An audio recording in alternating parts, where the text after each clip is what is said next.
Boys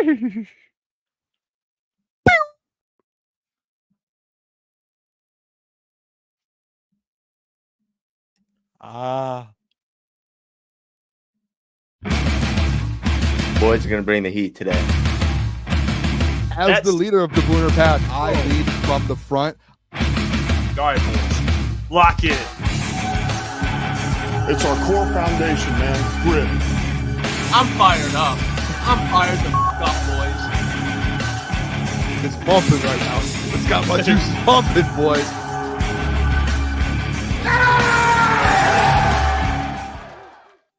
Welcome to Crunch Time with Jeff Booner, Lukas. It is Thursday, February 13th, and we are back. Pack show today, Alex Bregman now with the Red Sox. It's over. It's officially dead. It's done. Cut ties. So we'll talk about that. We'll be joined by Raj in the second hour. Does great work. Detroit Tigers guru. Knows ball. We'll talk to him about it. We got free agents to go through today. I'm excited. I'm fired up. Good day, Pumped boys. up. Good day. Yeah. Hey, it's gonna be a great night here on Crunch Time Sports. I can't wait. We've been having some good conversations off air. Hey, yeah, let's just have a night. How about it? I know we're over here debating music. Vibes are high. Vibes are high. That's what happens. I mean, you never know. But like I said, was the free same. agents for the Detroit Lions. We'll get into the new coaching staff updates here. Okay, we're filling out the coaching It's staff. happening. We asked the doc about the wide receiver coach and the running back coach, so we have the answers to all of those questions. And then, like I said, the new free agent segment, which I'm excited for, cash or pass. Whoa. Cash or pass. Boone's got names for us. We'll go through it, and we'll decide if we want to sign these players or not sign these players. And then we'll answer some of the biggest offseason questions for the Detroit Lions later in the show as well. But, fellas, we're going to start off the official news. I know Caleb, he's been littering every day until Alex Bregman was a Tiger. I disagree. He has stopped it. I don't want to put blame on someone, but he only did about 6 days. I think Alex Bregman might have been invested in the Caleb littering thing. Caleb stopped for about a week, and bad news. I don't want to put blame on anyone, but if I was going to, someone gets a certain percentage. Cops are circling his house. Yeah. Just waiting for him to litter next. Yeah, I mean, he's really been on the forefront. He's been on the front lines of the bring Alex Bregman to Detroit. And that has officially died today. Alex Bregman joining the Boston Red Sox on a 3-year contract. And the offers came out. He took a shorter-term deal with the Red Sox, which, again, with opt-outs after every year. So, like, financially, it makes a lot of sense. Hitter-friendly ballpark. As opposed to Comerica, the Tigers had an offer in for him, and the offer was 6 years, $171.5 million with an opt-out after 2026. So there's an opt-out, but again, and then there's also another offer: Cubs 4 years, 120, opt-outs after 26 and 27. But he chose the higher average annual deal with Boston, shorter term, ability to opt out, dip back into the market if he has a great season. Yeah. Like, you know what? I will say, is it disappointing? Yes. But what I will give credit for, and I know Caleb agrees with this, is the fact that the Tigers were in the conversation. I think it came down to particularly the ballpark, not everything, but I think that definitely has something to do with it. More pitcher friendly, not as opposed to if you're trying to put up, some numbers to dip back into the market and get paid. It's not necessarily a right-handed hitter friendly ballpark. So I think that's part of it. But at the end of the day, he chose the better offer, and it's unfortunate, but you keep moving. Yeah, I mean, I would say this, and I know this might be like a lazy take, but I'm sure a lot of people in the chat and even people, I've seen it all over Twitter today or X. I mean, he just obviously didn't want to come to Detroit. And it's the same thing, I think, with the Lions, with the Pistons right now, and with the Wings. It's like everything that's getting built in this city, all these sports teams and these franchises, I think one of the best things about it is the culture. of all of these teams. And like, hey, we want guys that want to come here and work, that want to be here. Like, I think that's the main thing. It's not just for the Tigers. It's the same thing when the Lions look at free agents. You like CJ Gardner-Johnson, like they got rid of him instantly, year one, gone. And it was because it just felt like he didn't want to be there. And it's the same thing with some of these other guys. Like, we want guys who want to be here. Malik Beasley, great example with the Pistons, goes to Trajan Langdon a week before the trade deadline. Hey, don't trade me. Like, I want to be in Detroit. I want to play for you guys, and I want to help win a championship here in the city. And I think it's the same thing with the guy like Alex Bregman, to where, I mean, you obviously, like, the rumors going around where, hey, he wanted 6 years and he wanted a certain price. The Astros didn't offer that price to him. They gave him 6, not the price. But then the Tigers came in and offered a higher price with that 6 years that he wanted, and he turned it down. And I think it's the reports came out even before he signed. There was a team that there were teams where he's like, he has these big offers from teams, and he just doesn't want to go to those teams. Like, I heard that. I think it was John Morosi or someone yesterday that kind of talked about that. I can't remember who it was. Maybe it wasn't John Morosi. That I could be way off on that, but someone was talking about it. It feels like Detroit just wasn't that team. Like, he just didn't want to be here in Detroit. And guess what? Like, that doesn't hurt my feelings at all. It's like, dude, I'm glad you went the other way. Because if we had you here and this whole year you just didn't want to be here, and it was a locker room cancer or something was going on and you're playing bad, and we have you locked in for 6 years and you just never wanted to be here in the first place. All right, who cares? Yeah, that's how I look at it. Like, dude, you're about to sign a guy to 6 years. He obviously did not want to be here. So next man up. Like, I think the Tigers are going to still go try and find someone. The rumor is like Nolan Arenado is going to be potentially traded for. I think he has a no trade clause though, so you have to hope that something works out. But hey, next man up at the end of the day. Next man up. I'm not concerned, to be honest. Yeah, I mean, it makes sense financially, and it makes sense from, I guess, a fit perspective. I mean, not necessarily. I mean, maybe they'll figure some things out, I guess, lineup-wise, but numbers-wise, Bregman at Fenway Park, if you've checked the numbers, he's played very well at Fenway. Like, I saw a tweet earlier, and I have it. I want to pull it up here, and it does make more sense from, like, a player perspective. Like, if I a lot of money, shorter period, ability to opt out, ability to dip back into free agency, and I put up these numbers at Fenway. Like, look at this. Here it is. At Fenway Park, 375 batting average, 21 games. I mean, you got 7 home runs. Like, he's going to go there. 3 games. Like, you got to think of it from a business perspective. I'm going to the Red Sox. I'm going to put up good numbers. I can opt out, get paid, get a shitload of money.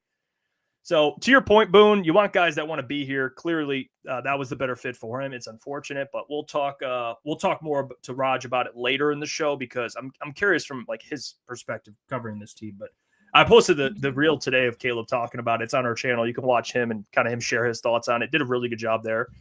But like I said, more hires with the Detroit Lions coaching staff. And honestly, one hire in another, like, lateral move, I guess. I don't know if you wouldn't say it was a promotion, but changing positions, I guess, on the coaching staff. Realignment. Yeah, realignment.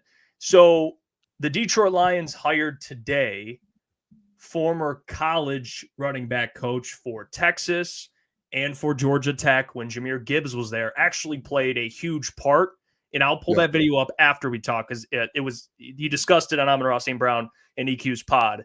And he talked about how important of a figure that Tashard Choice was for him choosing Georgia Tech, even though he had 28 offers. So he's a hell of a coach. And he's also coached not just Jahmyr Gibbs, but he's coached Bijan Robinson and Jonathan Brooks most recently. I know he hasn't really played in the league, but very good college running back. And they've always just had, I mean, a pretty solid run game while he was there.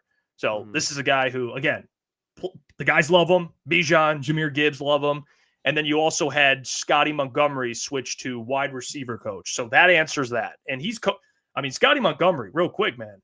Scottie Montgomery, I did not know he coached Antonio Brown with Pittsburgh. Yeah. I did not know that. I wasn't familiar with that game either. Yeah. He was the wide receiver 2010 to 12, I think. Yeah, I did not know that. So Mike Williams, I think, too, was there at that time when he had, like, I think it was Mike. Mike Wallace. Mike Wallace. Wallace. Mike Wallace, and that was his best couple seasons as well. So he's coached. I mean, listen, for Scottie, like, that dude just can coach anywhere on offense. They hired Tashard Choice. What do you guys think? Tashard Choice, and this another member of the offensive coaching staff promoted from college. These are all really good coaches in college coming to the NFL. So Dan Former Campbell player. giving these guys, finding some talent, some new talent. I think honestly, I'll say this too. Like I'll say it how it is. Like I think Dan Campbell's done a hell of a job putting together a coaching staff.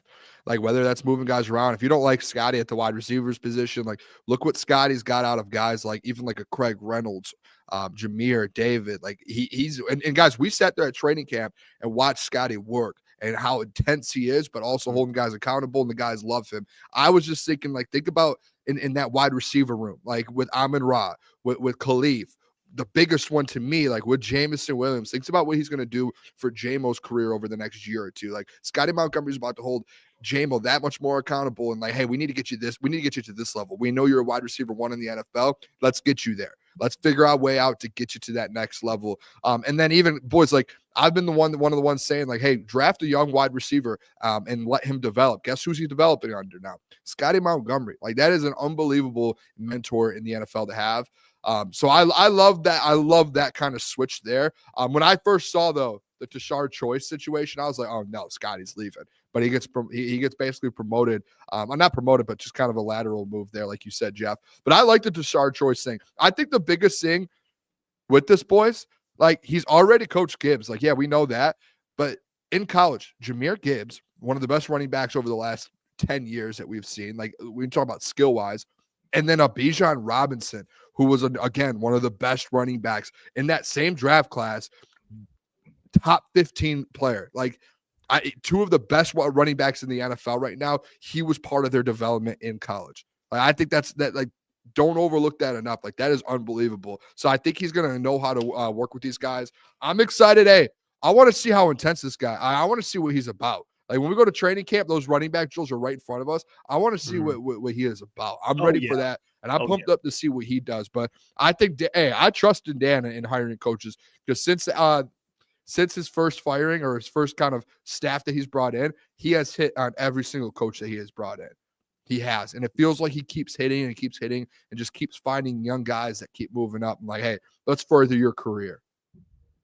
Yeah, I mean, I love it. I'll start off with the Tashard Choice one. When I realized that he was Jahmyr Gibbs' running back coach at Georgia Tech, I instantly loved it because when you think about how good Jahmyr Gibbs already is, but when you bring in Choice, he knows who Jahmyr Gibbs is. He recruited him out of high school. He saw the player that before he was even in college, before he was in the NFL, he saw who Jahmyr Gibbs was, and he knows what Jahmyr Gibbs is all about. And when you lose Ben Johnson, now John Moran hopefully leans on this running game. Jahmyr Gibbs potentially could be an offensive player of the year candidate, if not win the award. But now you have a guy, Tashard Choice, who's in his corner. He can be like, hey, this is what you need to do with Jahmyr. He can give you a perspective I don't even think Brad Holmes, these scouts, or Dan Campbell can give you because I think there is some value tapping into what Jahmyr is best at. And when you saw that when he was coming out of high school recruiting him. So he's going to have great chemistry there. And then you talk about Scottie Montgomery. He's a guy that he can coach any position on the offensive side of the football. Hell, he could coach quarterbacks. He can coach offensive linemen. I know he's a head coach at Eastern Carolina, and that's not even why I'm making that point. But to what Booner was saying, like the accountability he holds, you can see that he just knows how football is supposed to be taught. He was a student of the game, and now he's a teacher of the game. And I think Scottie Montgomery is going to be a guy that probably will take an OC job next year, and he deserves it because I think he's somebody that the mentality that he has, if he's able to kind of tune up an offensive play calling gig, he's got head coaching material written all over him. So now that you have Antoine Randall, a former very good NFL wide receiver that was throwing Super Bowl touchdowns as a wide receiver, was making things happen. You could see in that wide receiver room, like when JMO got the penalty against Chicago at home, I believe it was on Thanksgiving. I could be wrong. Antoine Randall was chewing his ass out, and that's something that, especially with this young wide receiver room outside of Tim Patrick, it needs. Amon-Ra St. Brown is a very confident guy. You can't have somebody go in there that Amon-Ra St. Brown won't even be intentional, but is walking all over. Now it's Amon-Ra St. Brown's wide receiver room. You put in a Scottie Montgomery, it's Scottie Montgomery's receiver room, no doubt. That's why I wouldn't doubt it. But that's why I was a little skeptical when people would talk about Rex Ryan's son, bringing the wide receiver coach in, because I think he's one of those guys that's a great positional coach as far as like an assistant, but coaching that room, leading these guys who are all pro type of players, I think you need a proven former player or former coach there. But it's not No. like I have anything against Seth Ryan, but No, I think agree. there's accountability that needs help. I agree with you. I think they're both great. I mean, Scottie's not like a hire, but he can coach any position on off. I mean, the dude is he's just a coach. He's a great coach. Like he can coach any, and I didn't know he played wide receiver, coach wide receivers. He's got the resume. And this is just me spitballing here from what I've seen. I think when coaches get promotions with other staffs, for whatever reason, they tend to lean wide receiver coaches. I don't know. I would have to look at the actual data between running back coaches that get hired to get promoted somewhere or wide receiver coaches. I don't know, but like you just saw Antoine Randall leave, assistant head coach, like, and he gets a promotion. Like I think Scottie, he's going to get head coaching interviews, but I think this gets him in a position, like he's going to be coaching Amon-Ra St. Brown. He's still coaching great players like he was when he was coaching running back. So I think, although it's lateral, it'll help him, I would say. It's just me spitballing. But I want to play this clip here. This is from Jahmyr Gibbs' mouth. I mean, he's talking about the importance of Tashard Choice and how well he's done as a coach. This is from, and I want to credit this person, Section 344 Lions on Twitter. They posted this today. But let's hear from Jahmyr Gibbs. Let me play this. All right. So you had offers. Yeah, I had I think I had 28. And you decided to go to Georgia Tech. Yeah, because my running back coach, Tashard Choice. You had 28 offers and decided to go to Georgia Tech. Yeah, I just told you why. That is crazy. Your running back coach from high school went there or what? Nah, he just he's a great coach. He down to earth dude. Had a lot of trust in him. I'm saying, who was your coach? So why'd you leave? Tashard Choice. So you had offers. Yeah. So, I mean, that's unbelievable. And this was before NIL. It's not like Georgia Tech offered him a bag and he got to go and coach or be under Tashard Choice. He straight up went to Georgia Tech for him to be his coach. Did you hear the thing today too? Like, and I know Kelvin's on the other side of the ball, but Kelvin Shepard, it's like one of his best friends in the industry. I did not know that. Yeah, so that when they hired today, I think he put something out, but that's one of his best friends that he has in the football world. So I just think this staff building thing, boys, and I know we were worried about it going in, and I know there's still the questions about coordinators, but listen, could Dan have done any better? No, I don't moving Scottie Montgomery, bringing in Tashard Choice and then saying, Scottie, go to wide receiver, where it seems like that's his original kind of that is his bread and butter is wide receivers. He played wide receiver. He's been wide receiver coaches in the NFL with Antonio Brown at his peak. That's I feel like that's going to bring even more out of guys like Amon-Ra. And the fact too that he's it's not like Scottie's out of he's still going to be able to work with the running backs, I'm sure. He's going to be around those guys. So if it's Tashard Choice is hey, how do I go about this? What should I do with these guys? Hey, I have this question. Guess who's teaching them?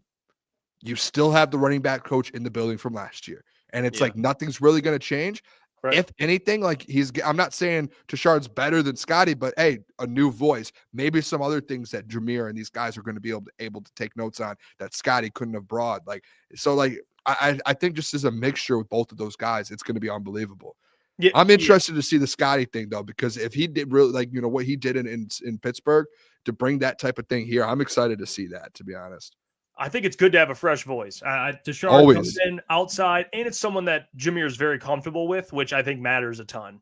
Not that he wasn't with Scottie, but the history he has with Tashard, I think is going to help for him, especially this year. I mean, he's up there for Offensive Player of the Year. I mean, look at this. Jeremy Reisman. You look at some of the coaching staff coming together here. OC, Morton, DC, Shepard, QB coach, Brunell still, running back coach, Tashard Choice, tight end, role, and that's that's going to be his role, is I guess tight end coach. We discussed that yesterday. I did not know that, so that's new information to me. Wide receiver coach, assistant head coach Scottie Montgomery, offensive line coach. I think that he meant to do run game coordinator. I think that's a mistake. Hank Fraley, and then pass game coordinator would be David Shaw. Defensive line, Casey Rogers. Linebacker, Deion Hamilton, the legend. Deion. Yep. And then DB is Deshae Townsend. So that's that's kind of the coaching staff rounding out. So pretty solid. I like that. I like Sean Deion Hamilton too, because he was another guy that was kind of on that Shepherd route where he was like not very like a household name or anything, but was a solid rotational linebacker. So for him, because he was in the secondary last year, wasn't he? As far as an assistant, I believe. So now you have him coaching linebackers again, in which he was an athletic linebacker too, kind of popped around a bunch of spots. But I think there's a lot of similarities between him and Shepherd as well. I could be wrong. I think he was kind of the JT Barrett to Mark Brunell. He was like that to Kelvin, I'm pretty sure. Like the assistant linebacker, like he was kind of just, he was there. Now he's just ready probably to take over. But I like it. Get some former players in there, guys that have played. I'm cool with it. So there you go. I saw Coach Walk said this too, which, you know what? F it. What if Scottie Montgomery says brought in AB to coach JMO? Yeah, let's not do that. I'm out on that too. I think there's better He's kidding. mentorship you could do. Again, bring in like a former player like that is not going crazy on Twitter every day. I mean, Antonio Brown, I think it can be hilarious sometimes. But let's not act like that man isn't like a lunatic sometimes. That's the last thing. We're talking about a distraction. That dude would be in the locker room just leaking out plays. Oh my gosh. Dan Campbell would say one wrong word to him, and Antonio Brown's leaking the playbook to the Chicago Bears. Dude, I listen. I'll say this: he's entertaining on Twitter. Like, I mean, some of the stuff he puts up there might be some of the funniest things I've ever seen in my life.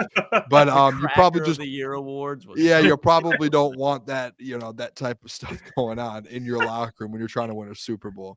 Why not? No, I'm just kidding. I think it's one of the more legendary ways to retire the way he did, honestly. And it just in the New York calling a driver. They had, the driver that picked him up is like well known now, and he like calls him, "Hey, pick me up," straight from the stadium in his pads still, like with his pads off, his leg pad. Like that's crazy. Yeah, all-time retirement. Yeah, they do up the dude. Yeah, running off the field, the side videos and everything of people being like, "Oh, you're up the deuces." When is he eligible for the Hall of Fame? Do you think I don't know, but he's got to get it. He's got a Super Bowl ring. I mean, his stats are like, it's insane. I mean, he was one of the like most dominant wide receivers, dude, when it comes to like statistically. I mean, he just dominated. He had the Super Bowl. He helped out too. It wasn't like he just came in and just was like, he was like making plays. If you compare his stretch in Pittsburgh, like there was like a year span, like years. Yeah, you could put it up with anyone in the history, which is like it's crazy now because he's unhinged, but it's true. I mean, it's wild to think when the Patriots, the Buccaneers win it. Did they win it in 2021? Yes, it was the COVID right after the COVID. That was 2020, maybe 2021. I don't know. I think it was, imagine like it was 2020. If you were to look at that roster like 5 years prior, and you have Tom Brady, Gronk, and Antonio Brown all on one offense. That would be insane. And I believe LaShawn McCoy was there too. Yeah. Like the amount of like just old head like guys that they had who used to just be fucking dogs, like arguably top 5 of their position all time is wild. Hey, Antonio Brown, 1,500 yards, 1,700, 1,800, 1,300, 1,500, 1,300. And then he went to New England. Like even his last year in Pittsburgh before he left, like he had 1,300 yards and 15 touchdowns his last season in Pittsburgh. What did he have the year for the Bucks? He didn't go that crazy. He only played in 8 games in the regular season in 2020. He had 500 yards. He had 483. And then the next year he played in 7 games. He had 545 yards. So like if he played the 2 full seasons, he would have 1,200 yards easily. Both years. His Raiders run was something. That was one of the more interesting things to watch unfold was Antonio Brown's go to the Raiders for like a day. He didn't like the helmet, like all the stuff. It was wrong. It made no sense. There's a video of him in the room being like, or in like his like beach house or something, being like, "I want out." Yeah, he's like, "Get me out of here, man." He was there for like 24 hours. Like, "I want out of this place." I saw that Mike Payton, who covers the Lions, he put out something, and I've seen a lot of discussions about this player and an NFL analyst for Bleacher Report. His name is Mitch Milani. He wrote an article suggesting that a great free agent target for the Lions would be maybe we'll see, former, maybe current, depending on what happens in free agency, I guess, Josh Sweat. And he says, "I view him as a good Detroit Lion. I think he's got the ideal skill set to complement Aiden Hutchinson. He's not an overwhelming pass rusher, but he can certainly take advantage of matchups. We saw that in the Super Bowl. You could give him a matchup one-on-one and he'll feast. He can win with finesse and dip and bend, and he can win with length and power as well. He's got a good complement of moves and complement of skill set. Aiden Hutchinson is one of the best pass rushers in football, who's constantly, being asked to basically beat double teams. I get that. I get it. Yeah. I get it, Mitch. So Detroit could desperately utilize another rusher on the opposite side that can also feast. So Josh Sweat. Can I ask you guys a question before we get into agent. this Josh Sweat thing? Yeah. Say we sign a free agent, and this is for the chat too, because I would love to know, and obviously we don't really know pricing and everything. What are you guys willing to pay for an edge rusher across from Aiden Hutchinson? Think about this, boys. Like, knowing you have to pay Hutch, Aleem got extended, and then you might need another D tackle, whether that's through the draft. I'm just interested to see, because I'm going to give you guys the market value after of a guy like Josh Sweat, and we're going to have all these different free agents we're going to go over tonight. I just want to know your guys' range of, like, I feel comfortable doing this. And it's going to be more than a 1-year deal. Like, let's say a 3 or 4 year deal. So drop it in the chat if you have a number. I want a range. I'm going to be completely honest here. As much as I love Josh Sweat, the player, and he played well in the Super Bowl, I think personally there's a 0% chance he signs with Detroit. I think it's 0. He's already came out and said he wants to return to Philly. So if it's not Philly, I don't think he would come to Detroit. So I don't even think it's going to happen. Now, to answer your question, yeah, I want any edge rusher, minimum to a max, at that range you would be willing to spend. I don't think the Lions will be able to afford Josh Sweat if he's not back in Philly. So I don't think he's out of, personally, my, I guess, price range. The only player that I'm willing to take a hit for would be if you were to acquire Myles Garrett and restructure that deal, or like a Max Crosby, whatever. In terms of free agents, I think ideally you sign a free agent defensive end that's pretty good, but like a Judon or someone of that caliber, whatever it is, that's like good, but can get you to, your rookie edge can really take over, assuming they don't trade for Myles Garrett, obviously. I don't want to give any guy a long-term bag in free agency, like a Josh Sweat. So I almost want I don't want to call it a Band-Aid, because that sounds like Marcus Davenport, but like a really solid Band-Aid, like a bandage, like one of those bandages you put over like a bad cut or something. Like, it'll help, but you're trying to just get till this rookie gets there, essentially. One of those bandages. Yeah, a Band-Aid. Yeah. Well, like one of those like hospital bandages, like a little, okay. Not just like a little Band-Aid. You want like some gauze, wrap it up. Yeah. Yep. Okay. Yep. Yeah. I'm kind of with you, Jeff. I mean, I guess we could think of a price number, because we're going to talk about a lot of edge rushers today. I'm with you though. Like, signing a guy long-term, like with the Myles Garrett thing, I think one of the biggest things with it is he has the 2 years left, non-guaranteed money, to where if you bring him in, like, you are going to have to restructure, because he's going to want guaranteed money. It's like, do you add the years onto it? Like, do you want to add more years? I think that's where, because you do have Za'Darius potential you can opt in for, right?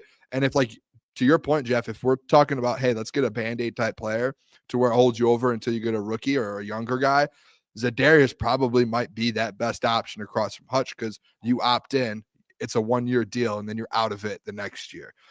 So that's where I think the mindset goes. Now, if you want to go get a guy, and there's guys out there, I think, that are willing probably to say, hey, I'll take a 1-2 year deal on a prove it deal, and I'll go out there. I want to win a Super Bowl, and I'll prove it. And I think there's a couple guys that we talk about tonight that have that mindset a little bit. That's exactly what I like. That Jeff, hey, we're together on this one. No, what do you think? What do you think, Klotzy? Your guy Khalil Mack would be perfect. Khalil Mack would be perfect, because I think he's like a bona fide starter, like a guy that can actually consistently cause issues. Now, when I compare these players, I'm not saying their play style, but signing Josh Sweat would give me like little like waff, little reekage of like a Trey Flowers signing. Not as far as the money goes. Trey Flowers was probably way more, but when I just look at Josh Sweat, I think he's a good player. He was in an excellent situation and got you 8 sacks. Now in the playoffs, especially in the Super Bowl, turned up for you, but that whole Philadelphia Eagles defensive line was turning up. So I don't think it was like the Josh Sweat show. He was out there like making plays, don't get me wrong. But again, if you're paying a guy like that, anything north of probably it's a tough contract. $12 million.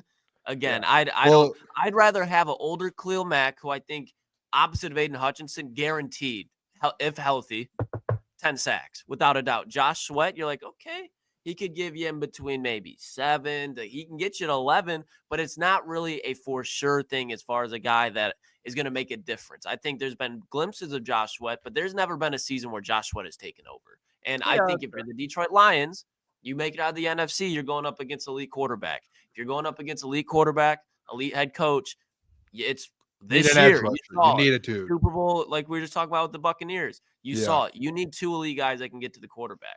You to his market value, Klotz, you said 12. His market value on Spotrac or Spot-Track, whatever it is, 18 million. Yeah, like that's over. Like that's a lot of money. That's why I wanted to get the range from you guys, just to kind of, because you can go on there and see the market value based off stats and all the other contracts. I wanted to see, like, hey, if you guys are like, if you don't want to go over 18, like if you got Myles Garrett, it's going to be way over that, right? Like you're going to be paying a lot, but again, it's worth it because on the other side of Hutch, you have a 15 sack guy in Hutch and you have a 15 to 20 sack guy in Myles Garrett, and you have them both there. So it's like, it's worth the money at that point. But at the end of the day, you still look at it and you're like, 18 million for a guy that probably, to your point, Klotz, might get you 6-7 sacks. Like that's like his average. It's not really worth the 18 million to where you can go get other guys who will be able to get that for you at the 12 million mark, the 10 million mark. Again, we're going to name some guys here in a minute. They're a little older. I'm excited for that. They can go get you 6-7 sacks, and they're young. They're old. Like some of these guys have had bad years this last year who would say, hey, come in here, win a Super Bowl with us, prove it deal, and come get us 6-7 sacks, and we're happy. Like there's no one on this team, maybe besides Za'Darius, that can even touch 6-7 sacks. I don't think. Aleem, what did he get? 5? Is his high? Aleem's like right on high. that. But like even Aleem, we were expecting more out of him this year, and he got to like 4 or 5. Like he didn't get close to that. Like, and that's where it's like you need another guy to get there. Yeah, Smith, and I don't want to sound like it. Smith is like kind of a. He could do that. He's done it. Yeah. Let's get just about let's trust him. Let's get to it, Boone. You got a list of guys for us, cash or pass. I'm excited, Boone. You put in the chat, you like the guy, cash, you pay for the guy, pass, I want nothing to fucking do with the guy. So you pick one, cash or pass. Now, it's not just edge rushers. We have corners, edge rushers. At the end, I told the boys, I got 2 really funny ones. Hey, doesn't have to. I might not. Again, I put these in here to get reactions. I don't say, like, these aren't guys you're not predicting these guys. No. I want reactions. And I went and got 2 guys that I thought would be really funny. And I'd be at your, hey, maybe there's someone out there that's like, yeah, bring that guy. But I'm not saying all these guys I picked aren't all guys I want. I tried to throw it to you guys to make your brain think a little bit. Okay. All right, Boone, talk to me here. What do we got? Talk to me. All right, hold on. All right, first one, boys. Hey, not just me. It's all the boys are on the screen. This isn't going to be me. This is all 3 of the boys on the screen, Jeff. Hey, you're not putting this all on me now, brother.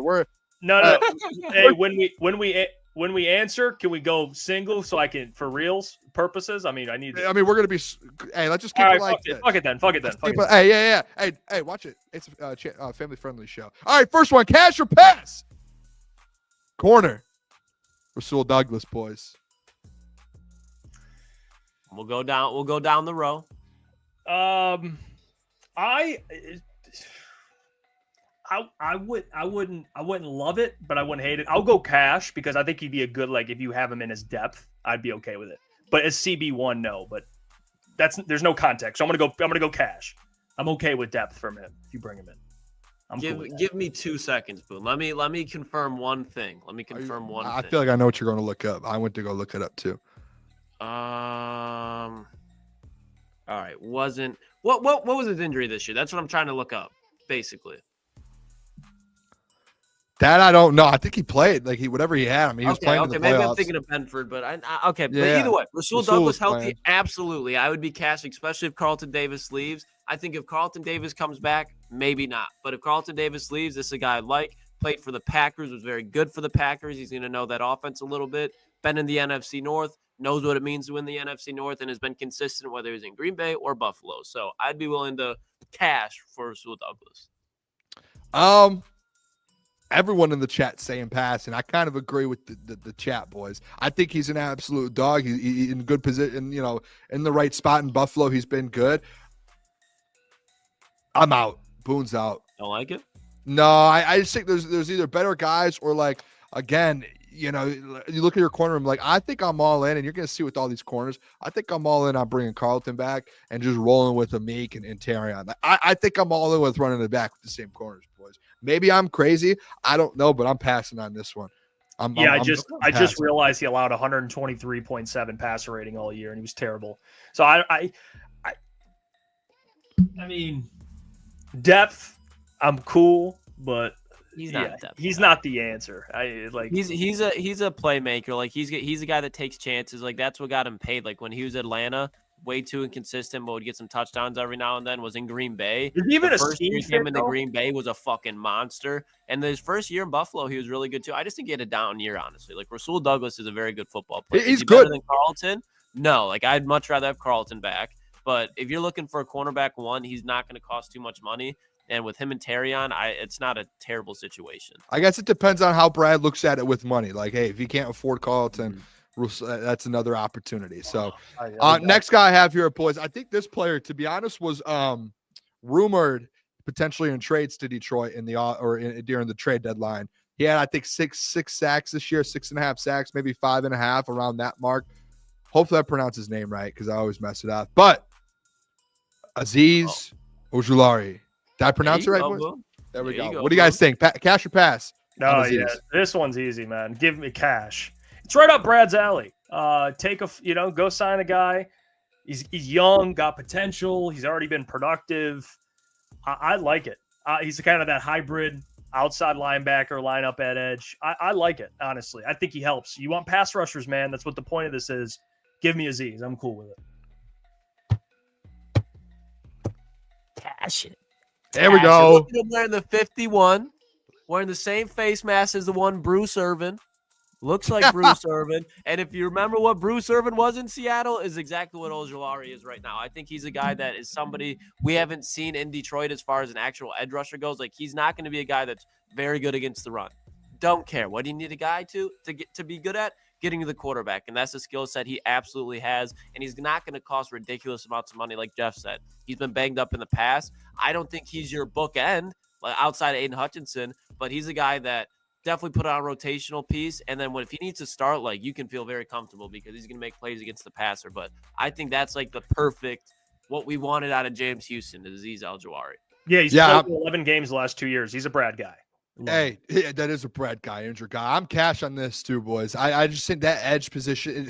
Get someone. I don't care if he's good at the run. Just get someone with some speeding and get to the quarterback. Like you to me, it's like, you need that James Houston type of player because James 2 years ago was unbelievable. That helped you out a lot. But if you could find someone like him, but on a different level, I just looked at his market value. It says around $8 million. Maybe you have to go a little bit more on that. I don't know what the exact price would be for him, but we're talking about guys at Klotz around 12 million, right? Like, this is probably a guy there to where you don't have to pay over even close to 12 million. And you can bring him in, maybe even a shorter term deal and say, hey, just come in and give us a year or two of just, create havoc. That's all we need. Create havoc out there. So I'm in on Azeez. And I think, again, boys, I think he was rumored during the trade deadline. Everyone was saying, go get him. And that would have been a big piece. Next guy I have here, this is kind of a vet piece, boys. This might be one of the guys to where he's a free agent. He might return to his team. Unbelievable pass rusher. I think this would change your defense. He only had, I think, 6 sacks again last year, but maybe you can get him on a team-friendly deal because of who he is, and he wants to. I think this guy wants to go win a Super Bowl, boys. Khalil Mack. I think this man wants to win a Super Bowl this next year, and I think he's going to be looking for it, boys. I'm going to go first. Give me cash. I don't know what the man's price is going to be, and maybe I'm wrong. I could be wrong, but I think a Khalil Mack's going to look at it and be like, I'll sign a team-friendly deal. I've made my money in my career. I've done what I wanted to do. I want a ring. I want to go get a Super Bowl, and he doesn't have one yet. He does not have a Super Bowl yet. So, like, that's like his last thing in his career to go solidify. I mean, potentially a future Hall of Famer, correct, boys? Like, oh yeah, the cherry on top is that Super Bowl, the Lombardi Trophy. Why wouldn't he want to come chase it with the team, especially when you see it in Aiden Hutchinson and you can kind of be that other guy to help out? Give me Khalil Mack all day, boys. No Diddy. Yeah, I mean, he had 2 sacks in the playoff game against the Texans. That's a problem. That. Yeah, he even at his age, I mean, he's 33. He's kind of, to me at this point, like kind of Za'Darius-y, like he's not. He's like they're probably going to give you around the same production. He had 17 sacks. He ain't going to give you. He's not going to give you double-digit sacks, I don't think. But 7 or 6 to like not 8 sacks, something like that. I think he can give you, and he's a vet, seen a lot. I'll say cash. I'm not pounding the table, but I'd be cool with Mac. I would be cool with it. I mean, I was talking about Khalil Mack at the trade deadline. That was my number one guy. I think Khalil Mack is absolutely somebody that can give you 10 sacks. Very good against the run. Veteran presence. Has been in playoff situations before, even though it might not be much. Has been in playoff games. And I just think he's a guy, to Booner's point, like, will do whatever it takes to win a Super Bowl. Not going to be a distraction whatsoever. I know he's been on a couple of teams, even in Oakland, Chicago, and now the Chargers. Has never once been a distraction. Just goes out there and plays fucking football at a high level. So give me Khalil Mack. He'll get after the quarterback and stop the run. Yeah, and boys too. Like, I just don't know what his price. I guess it depends on the price at the end of the day. Like, that's all it comes down to. Like, if we're doing, let's just say, a 1 year deal, I'd pay him $17 million for 1 year. Yeah, I would, because you're not paying Hutch yet on that. Like, you do have the money to be able to spread around if it's 1 year. So I would do that. All right, next guy, Klotzy. I'm going to leave this one up to you. I don't know if Jeff wants to go first on this, but I feel like this is the Klotzy guy. Charvarius Ward, yes or no? Are we in or not? Cash or pass? Absolutely. I think I can never say his first name properly. Charvarius Ward, he's a guy that's definitely going to be looking for a fresh start. Again, not even trying to be funny. We talked about it a little bit when it happened, but daughter died, and it kind of derailed a season for him in San Francisco. And I just think he's going to be a guy that wants to get out of San Francisco, get a fresh start, and he's been very good regardless of situation. Been with the Chiefs, playoff experience, Super Bowl ring. Been with the Niners, playoff experience, been to the Super Bowl, and he's a guy that's just consistent. I think he has elite athleticism. He's a guy that I would take well over Rasul Douglas. And I think, honestly, at this point, I would say Ward is better than Carlton Davis and younger, and he's good against the run. I think he's somebody that Emmanuel Mosley was good, but who was starting over him? Ward. And I think that's for a reason. He came in there, took that cornerback 1 spot. So he's going to give you exactly what you wanted Emmanuel Mosley. And he's somebody that I'd have to look at Spotrac, like you were saying, Boone, but I'd be comfortable paying Charvarius Ward a multi-year, like, kind of big money deal, because with him and Terrion, I think that's a very good duo. Wingspan, Boone, long wingspan. Yeah, I'm cool with it. I love it. Last year struggled because of what you said, Klotzy, off the field stuff, dealing with a lot. But you look at the year prior, he was a top 10 graded corner on PFF. He was, I think, 9th in coverage. Or 10th in coverage. And the year prior, he was top 5 in run defense. So he's a well-rounded corner. He's played for different systems. He's always good. And I always love taking a free agent from the 49ers, especially when he plays a position of need. If Carlton takes money elsewhere, yeah. This is great. I love it. Yeah. Long, lanky corner. I love it. I'm in. Hey, what did I tell you guys? Who was it that taught me wingspan? John Gruden. Hey, one of the best football minds of all time, said, hey, what I look at is wingspan. If you have a bigger wingspan than your height, you're going to be a good corner if you could play at that level. That's what you have here in Ward. I'm all in on this, boys. I know I said, hey, give me Carlton, but again, Carlton's probably going to be the highest paid corner coming out of this free agent class, right? If you don't want to sit there and say, hey, we can't afford Carlton, this is exactly who you go after. This is who it is. Klotz, were you saying something? My bad, Boone. I would say I think it's kind of surprising that Carlton's projected more than Ward. Like, I don't really see an area that Carlton's like overwhelmingly better at, and Ward's definitely better against the run.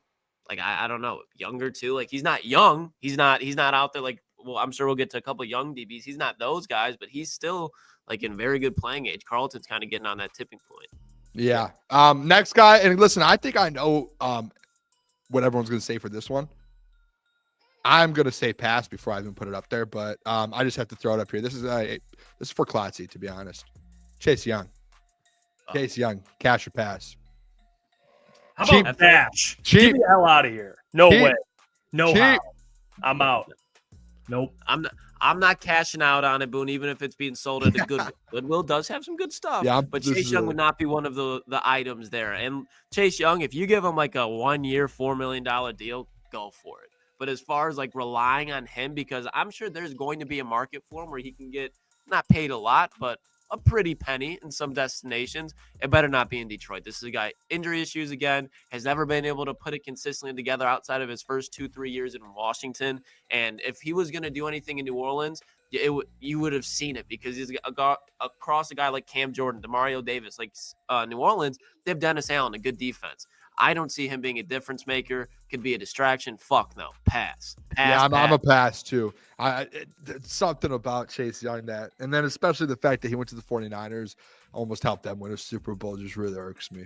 I don't know what it is. All right, next guy. This one's interesting too. I'm actually this one. I'm looking forward to hear Klotz on this one. Bring the man back. Oh. Big play Slay. Oh. Big play Slay this offseason. Cash or pass, boys. Yeah. That's the chat. Take it away, Klotzy. I want to hear the chat on this. Too. I need to go to Spotrac real quick for this one, Boom, because I need to see the money that Darius Slay at this point would be commanding. Because I heard there's rumors the man might retire. He said he might be done. That's what I'm saying. So if it'd be a 1-year deal, I would honestly, I'm gonna go with Cash. I'm gonna go with Cash because he'd be a good depth piece. If he's somebody that you're bringing in to be like starting opposite of Terrion Arnold, that's where I'm like, no, like that's not what you want to do. But if you want him to be the quarterback 3 on the outside, especially if Ennis Rakestraw is not coming along, Darius Slay is going to be a great mentor. Be great to see him back in a Detroit Lions jersey. I'm sure he wouldn't mind the opportunity to come back to an actual functional Lions organization. But as long as it's a cheapish deal, I'd be cool with it. I'm not paying more than probably like $7 million though. I like the idea. I don't know if that's a cash or a pass. I'd be willing to pay him though, low money. Yeah, I mean he's getting, and I want to put some respect because Slay's one of my favorite Lions. So like I love Slay. I do. He's gotten worse every year. I mean this year he had great moments, but there's a reason why they took a corner in the first round. Like his time's ending. His NFL career's coming to an end. I'm okay. Like if this was 4 years ago, like in 2021, he had a great season. Cool. But this is 2025. I'm okay. I'll pass. A couple passes. All right. A lot of people in the chat saying pass as well. Turn yourself up, Boone. Oh, okay. Maybe I was just talking quiet. No, you're good. What do you? I might have just been talking quiet. Hey, I'll say this. I would cash depending on the price. Yeah, I would cash depending on the price. Corner is our biggest. Last year it was like, hey, we struggled. I know it's because of the pass rush.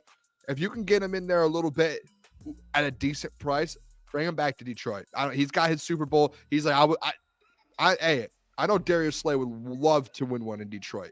He already has one now. I think he would love to win one in Detroit. I think he can make an impact. Next one here. Are you guys ready for this?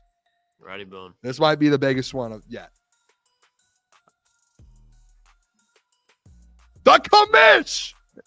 Cash or pass? John Kaminsky. What are we doing here? What are we doing here, boys? No, don't leave me by myself. Don't leave me by myself. No. Everyone's saying pass. This is tough. What's happening here? Get back. Oh, no. Don't you ever. I told you guys I was going to throw some wild cards in there. I text you guys. I said, I'm going to throw some wild cards at you guys. I'm disappointed. Don't. I'm in awe. I'm flabbergasted. I already have my decision Booner, made up. As a very wise man, whether you agree with his takes or not, a very wise man, Stephen A. Smith says very regularly, that is blasphemy. Blasphemy. This is blasphemous. I'm sorry that you took the time out of your day to put John Kaminsky on a graphic and ask the public if the Detroit Lions can bring him back. I understand John Kaminsky 2 years ago with the club had the aura gritty. Okay, let's be realistic. Still has it. What do we talk about all the time? This team needs to get better. And John Kaminsky is a tweener. And currently right now, what are we sick and tired of? Fucking tweeners. Because you drafted another one in Mekhi Wingo last year. No way. I don't even care if it's for $2 million. It has nothing to do with who John Kaminsky is as a person. Find a new defensive line outside of the guys that you have starting. If you want to bring some of them back, that's fine. Give me a guy that's been healthy. John Kaminsky was hurt when he was good, didn't play, was hurt. I'm cool on it. Mute him. Listen, Jeff, and I know you walked off too. You're bummed as well. You both are bums. Listen, when you say, hey, I want a new defensive line, you can't cut number 2 through 10. You have to keep some guys around. The commish, he is a Detroit gritty Lion. And if you think Dan Campbell doesn't love John Kaminsky and wants him, he's not going to be your second, your third, your fourth, your fifth edge rush. He could be your sixth guy. And you sign him on a 1-year deal coming off a major injury for $2 million. And you say, hey, come in here. Show us that you're still the John Kaminsky for 2 years ago. You're not going to get a lot of snaps. We're going to bring in a rookie. We're probably going to bring in a free agent. We might still have Zadarius Smith. Your role has decreased, but that man's coming back. I will put a bet. We can do a pizza bet that John Kaminsky will re-sign with the Detroit Lions. I'm not denying that it won't happen, Booner, or it will happen. But what I'm saying is it's time to move on. That's my point. I think it's more so time to move on from other guys than John Kaminsky. Okay, fair. I disagree, but I understand what you're saying. Hefe? Booner, if John Kaminsky was cut right now, who would be lining up to sign him? He would find it. He would get a deal. He's coming off an injury, but he would get a deal. Dude, he wasn't that bad. Like, he wasn't like he was before he came to Detroit. He has proven in Detroit he could play. You're acting like he's like the worst in the league. That's what you're acting like. Did I say that? Never said that? You literally just said who would sign him if he got cut in Detroit. That's essentially being like he's one of the worst in the league. I just think this guy's not bad. This is because you didn't get to see him play this year. Like, let's not forget, again, I keep bringing up this thing with the commish. Last year, he got thrown into a role that that wasn't supposed to be him, to where he was a starting edge rusher. And it was like, you can't blame him for having to do that because guys got hurt. Because Charles Harris was one of the worst players of all time in Detroit Lions history. Like, you have to look at it more so 2 years ago when he was a role guy. He was getting limited snaps, but when he was going out there in specific situations, he was dominating. And then the next year, stop saying dominating. You remember he was throwing guys. He was playing a couple snaps a game, and he was throwing guys. Hey, Boone, let's look at the edges. We have Aiden. Okay, clearly. We're taking too long on the commission. Okay, you don't want to go through those edges because I promise you'll take every one of those. No. Yeah, no, I would. I mean, there's still guys I would listen. I've been the originator. I've been the originator of, hey, let's get rid of this D line and let's get a new one. But the commish was always a guy to me that on the back end of that room, you just love the guy. You love the guy. I love dudes that just play hard, like Hutch.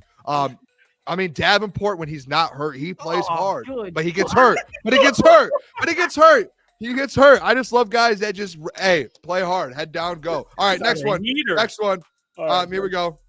DJ Reed, cash or pass? I'm passing, personally. I'm not like Chardavius Ward. I love, like, Chardavius Ward. I would take. I would sign. I love that he can play. DJ can play. I'm not pounding the table for it, but again, depending on what Carlton Davis does, I'll say cash. I mean, you need corners, man. But he's probably third on that, like Carlton. Yeah, that's why I'm passing, because I think you go get these other guys. Yeah, I'm gonna go with pass as well, and I do like DJ Reed as a football player, but he's an undersized corner, not crazy undersized. But the Lions just get picked on with penalties so much at the cornerback position. And if you have DJ Reed covering Justin Jefferson, there's going to be a size mismatch. I just don't think he's a true cornerback one. Even in New York, where he had the most success, he was a cornerback two. Maybe not so much year one, Jeff, but DJ Reed is a solid guy. I just don't really think he fits what the Detroit Lions tried to do on the defensive side of the football. So he'd probably be like fourth, like you guys said, maybe third on my options. I wouldn't be mad if they signed him, but he's probably going to be commanding a little bit of money because he does have some leverage there. I mean, when it talks about his bad play, just be like, I was in New York. How big is he? Probably, he's under 6 foot. I know that. Like a Meek Robertson size? Yeah, he's like 5'9", 5'10". Give me a Meek. He plays on the outside. That's the thing, and that's why I'm like, no.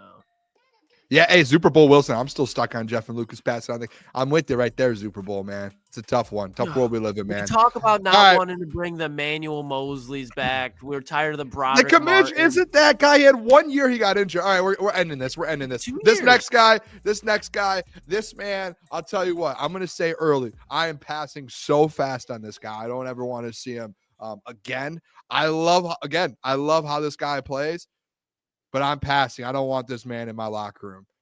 Marcus Davenport. The guy you just said plays hard. He plays hard, but he's hurt all the time. Like the commish isn't always hurt. Commish plays like Boone! this last year. He Commish broke was his hurt. fucking hand when he was That's good. 1 year he broke his And hand. then what happened last year? He got hurt, but he played with a broken hand. He played before. I understand. Hey, This and is I commend him different. for This is playing, but different. that's- This is that's- different. Don't do this to me, Klotz.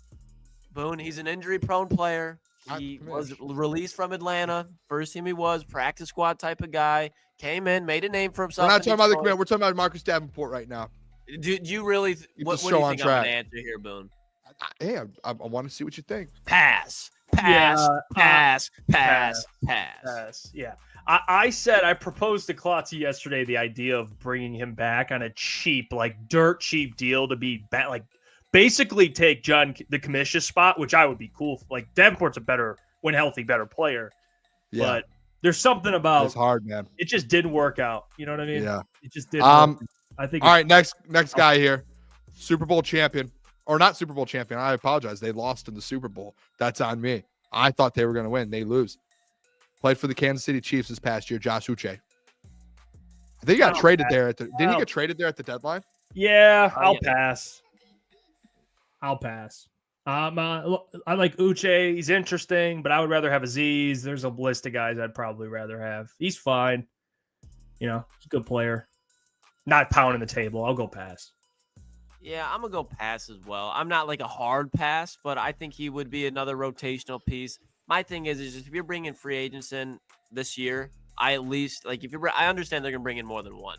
But Yeah. I think with some of these younger athletic guys, they can command a little bit more money. I'd rather see that go to a vet guy as far as a role piece, and then you pay for like somebody that you know is already going to be good. With Uche, there's been flashes, but even with the Chiefs, like he wasn't really a big difference maker for them. His market value projected is $4.6 million. So it's like you're that. yeah. I would take Uche over Davenport. At $4.5 know. million, yeah, I think if you are looking at the pricing, and that's probably around the same. If you're like, hey, Davenport or I would go here. To be honest, I am with you on that. Jeff, would you $4.5 million, or you still pass? I'm good. All right, next one here. This is another vet, and you guys know I already love this guy. I think if you have a chance to sign this guy on a cheaper deal, even if it's a 1 year deal to come back to Detroit and win a Super Bowl, you sign those papers extremely fast. Matthew Judon.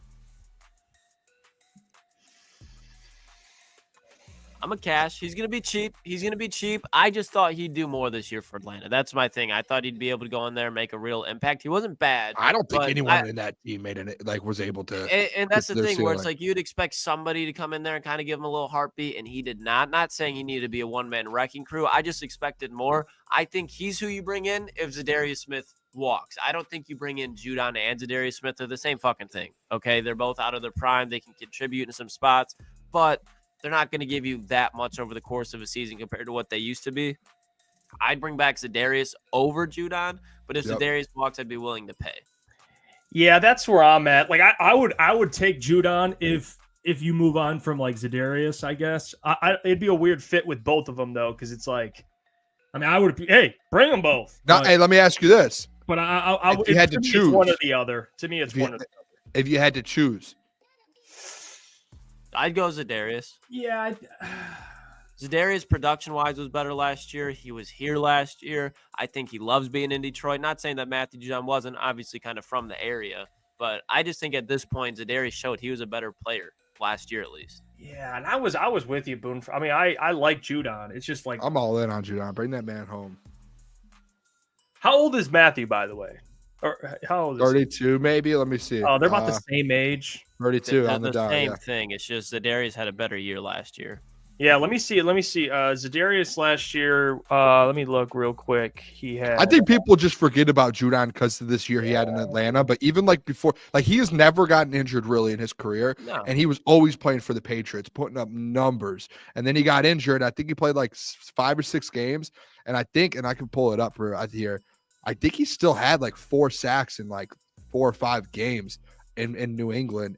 And then when he came back, I mean, I don't want to like fully just be like, hey, him in Atlanta, like 5.5 sacks. That's who he is. But like, again, like last year, four games, 4 sacks. Year before, 17 games, 15.5 sacks. 17 games, 12.5 sacks. 14 games, 6 sacks. 16 games, 9.5. And then he just has this one-off year here at Atlanta to where everyone in Atlanta didn't really, like no one really stood out besides maybe Bijan.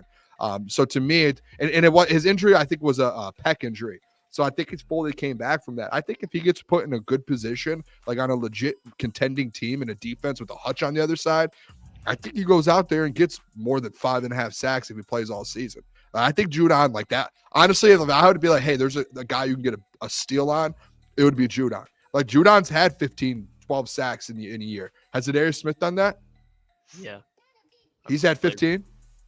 He's had years like that. I don't know about 15 to exact. I think I would rather go Matthew Judon, and maybe that's crazy of me, but I just think Judon. No, it's close. I think if you put him across from Hutch, I think what we saw before his injury, and I don't think that injury really affected him. I think he's came back and he just needs to get into the right spot, and I think I think the Lions would be perfect for him. Hometown guy too, dude. I'm all in on him. All right, I got 2 more, boys. You guys ready? Let's do it. These ones, listen. I'm not saying I want these. These are two ones maybe off the rails a little bit, and Klotz is going to know one of them is specifically just for Lukas Klotz. I hope it's one of them is just for Lukas Klotz, and the other one I'll have a little. I'll make an argument for it and see what you boys think. But this one, Klotzy, this one's this is for you. Come on, don't disappoint me, Boone. Oh. You disappointed me. Mac. I didn't say it was a guy for you. I said you would understand why I put him. I was expecting Robert Spillane. That's who I was expecting. I was going to do Robert Spillane, but I thought we would all be like, yeah. Because Mac Hollins has we would all be, yeah. Detroit. No place in Detroit. Doesn't fit the. And we're talking about culture. Dude, just fucking oddball. I don't want to look at him on the Detroit Lions uniform. Tim Patrick is better. Go get a rookie. You got Khalif Raymond. There's no need for Mac Hollins. I'm past as well, boys. I just want you guys to know that. I'm past. I just thought this would be funny. Klotz, you know me and Mac Hollins, though. I would see Mac Hollins walking in barefoot before they play the Packers or the Vikings or the Eagles or something. Dude, get the fuck off my screen. For the people listening who don't know, 2 years ago, I was bring Mac Hollins to Detroit, and Klotz, he was laughing at me, and then he kind of did. Where I can't remember nice this year in Buffalo. The last 2 seasons since I said get Mac Hollins in Detroit, he's been playing well. I don't want Mac Hollins. I think Tim Patrick makes most sense. And again, I've been one of the guys that have been at the forefront of drafting a rookie to come in and work with Tim Patrick and those guys and develop. So this was more so just a Klotzy. Yeah, I'm cool. Like I love watching his little Bill Nye experiments on his Instagram, shaving cream rain. I'm a Mac Hollins fan, dude. You know what? I like watching them, but from a distance. I don't want science experiments at Allen Park. I'm cool with it. I don't think anyone wants to smell it. I'm the one at the forefront of, hey, let's draft a wide receiver in the 3rd. Yeah, I'm all in on 6'3", 6'4" wide out somewhere. I'm cool.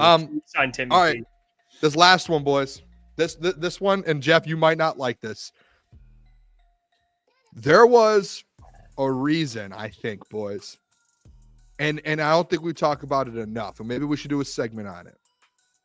There was a reason Teddy Bridgewater got brought back to the Detroit Lions, and he was the backup in the playoffs. I'm not saying Hendon Hooker can't be him, but boys, if your guys' antennas don't go up and think about that, like, why was Hendon Hooker not your backup this year? And year 2, Jeff, I think there's a chance that they go out and look for a backup quarterback this offseason. And when you go look for a backup quarterback, what do you look for? You look for a guy that has culture, that can be bright in a room, and can help the whole team elevate to a different level, correct? Like a Teddy Bridgewater did. Boys. Oh, Jameis Winston. Oh, Jameis Winston. I would be all for Jameis. Absolutely. This is like what everybody loved about Jamal Williams as far as what he brought to the team. He brings that back, but he's a guy that's honestly like, I don't know if there's any other backup quarterbacks I'd rather have than Jameis, because regardless of what situation you're in, Jameis is chucking the ball deep. And you got Amon-Ra St. Brown, you got Jameson Williams. He's going to keep you in the game. You might not win if Goff goes down, but like, and I'm not even being sarcastic when I say this. Let's say week 18, Lions are playing for a division, playing for seeding. Jared Goff gets a concussion, can't play. Jameis Winston is somebody that I'm not like, oh, he's going to win. I would have somewhat faith of walking out of a wild card game with a win. I don't have that with Hendon Hooker, and he would probably be an expensive backup, but I don't give a damn. Like, look at what he did for Cleveland this year. You give him the Detroit Lions roster, give him Jahmyr Gibbs to hand the ball off to. I like Jameis. I like it. This is probably my Boone. Probably my favorite free agent that you put up here so far. I love this one too. so I love it. This is tough for Jeff. I No, knew this would listen, be. I love Jameis. I love Jameis Winston as a human being. Okay, I think he's one of the funniest guys ever. You know, he's a great. Like, I would love to sign him just for the locker room presence, just for the media presence. But when it comes to, like, if you need a quarterback to play, I'm good. I'll pass. Oh my gosh! Name a better backup quarterback in the NFL than Jameis Winston. I might revoke your ball knowing card. Dude, he's had get that taken away. He'll throw touchdowns forever. As a backup quarterback, Jameis is one of the best in the league. You're joking. Who would Jeff? How many backup quarterbacks in the NFL? I would give you Joe Flacco. Joe Flacco, maybe Case Keenum. I could throw Case Keenum in there. That's crazy, Jeff. But like, if you're talking about, like, there are teams that I guarantee that are like bad. Like, if you're the You guys are Raiders, obsessed with the human. he could go start for a bad NFL team. Jeff, if he didn't throw interceptions, the man would be a starter in the NFL right now. If I didn't have a dick, I'd be a woman, Boone. But it's not how that works. Yeah. No, what we're saying, though, is a backup. Your backup quarterback, you need to have him be able to go in there and give your team a chance. Jameis does that. Jameis does that. He does it. The Detroit Lions need a backup quarterback that can keep the offense going down the field, because if you have a guy, give it to the defense. Or no? Jeff, this is a big L for you. He's going a 70-yard touchdown. If you have a good defense on the other side of you, Jameis Winston, if you were to have Jameis Winston or Teddy Bridgewater, Jameis Winston gives you a better chance of winning the football game. 100%. Yes. 100%. Of course he does. He was just 100%. All right, who else? What other backup quarterback would you rather have? I mean, go through. There's a lot of backups. You give me names, I'll tell you right now. Get a name. Bring us a name. Someone dropped. I will take, honestly, go through names right now. I'll tell you. There's a Sam Howell. There's no way, dude. Hendon Hooker. I'll take Hendon. That's ridiculous. We're done. Let's move on. Dude, I'm glad we can agree here. This is unbelievable. Daniel Jones? I'll take Daniel Jones. No, Jameis Winston was better as a starter than Daniel Jones was. You're talking about Daniel Jones turned the ball over and didn't even score touchdowns. How about Jimmy G? Oh my gosh. No. Jimmy G threw interceptions too. You're throwing out guys. He's a game manager like Jameis, but didn't have touchdowns and don't have raw natural ability anymore. Daniel Jones might, but when you talk about the arm, what your quarterback needs, Daniel Jones doesn't have a good one. He's got the legs. He can maybe play point guard for you, but when you get in the red zone, that's what a backup is. Defensive end, just like Jameis might too. Don't turn the ball over. But all these quarterbacks that we're talking about turn the ball over. Yeah, dude. If you're a backup, part of the reason why is probably because you turn the ball over. Right? Like, there's a good chance Zach Wilson turns the ball over. Guess what? He's a backup. Turns it over the most. Most. You're stuck on that. You're stuck on that. Out of all these guys you're talking about. But Booner, like, you're stuck on that. Isn't that pretty important? Not throwing it is, but Jameis, dude, he gives your team a chance to continue to win the game. No. Great guy. It has nothing to do with the aura. Like Broncos versus Cleveland Browns game. Like, did we not watch that? That was the man threw for 500 yards. The Browns should have gotten hog-tied and thrown out to the curb and ran over. But in the snow, this dude's throwing fucking dots. Dude, 500 yards. They lost the game because of him. He threw 3 picks. Like, what are you guys talking about? He threw 500 yards. 3 picks. Jeff, if they would Was it 2 pick sixes? So you're out on Jared Goff then. You're out on Jared Goff. You're out on Jared Goff. What are you talking Jared about? Goff throws 4 picks in the playoffs. You're done. Hey, next man up. It doesn't even make sense. Jeff, Like, all right, Jameis has a good game. Throws picks, they lose. Dorian Thompson-Robinson or Jameis Winston?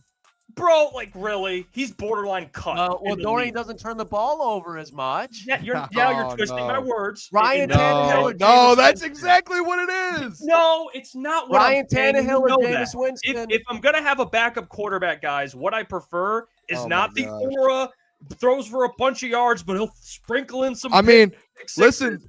I Jeff. want guys. For me personally, I want a point guard for the Lions. I want someone that won't fuck it up. That is what I look at. So all right, so Baltimore this year, I'm looking at the game log right now. The Browns win 29-24, one of the better teams in the AFC. 334 yards, 3 touchdowns, So 0 you're gonna interceptions. give me one game. I'm just showing you what he can do if he needs to. Jeff, he threw for 497 yards versus the Broncos. You're acting like we're saying this man should be starting in the NFL. That's No, kind of back how. up. I mean, the way you're pushing back on me is almost like you're Because saying you're he should be starting in the NFL. You're I saying, don't want him. You're saying pretty much objectively, Hendon Hooker, who has never stepped field once in a meaningful snap in the NFL his whole career, is better than Jameis Winston, who literally won this year. Listen, am I saying Hendon Hooker? We don't know. I will give you that. What I'm saying is you're offering me a backup in which I do not want. I don't want the player. That's great. This man said I'd rather have Hendon Hooker than Jameis. No, Winston. what I'm saying is I don't want Jameis Winston. Give me a better name, and we can have a Justin conversation. Fields. I mean, he's not even the same. He might be a starter this year. He's probably going to start. It's a completely different. Justin not Fields even a probably running starting for the quarterback. Like, Steelers. if you're backing up Goff, like, don't turn the ball over. Keep the offense afloat. Hand the ball off to Gibbs. Like, don't turn the ball over. Don't turn the ball over. Don't turn the ball over. Jameis Winston or Tyson Bagent? Jameis Winston or Sean Clifford? What do you do? That's not going to get you anywhere. What do you, Tyson? And Hendon Hooker is? No, again, you're getting twisted. What I'm saying is I don't want him.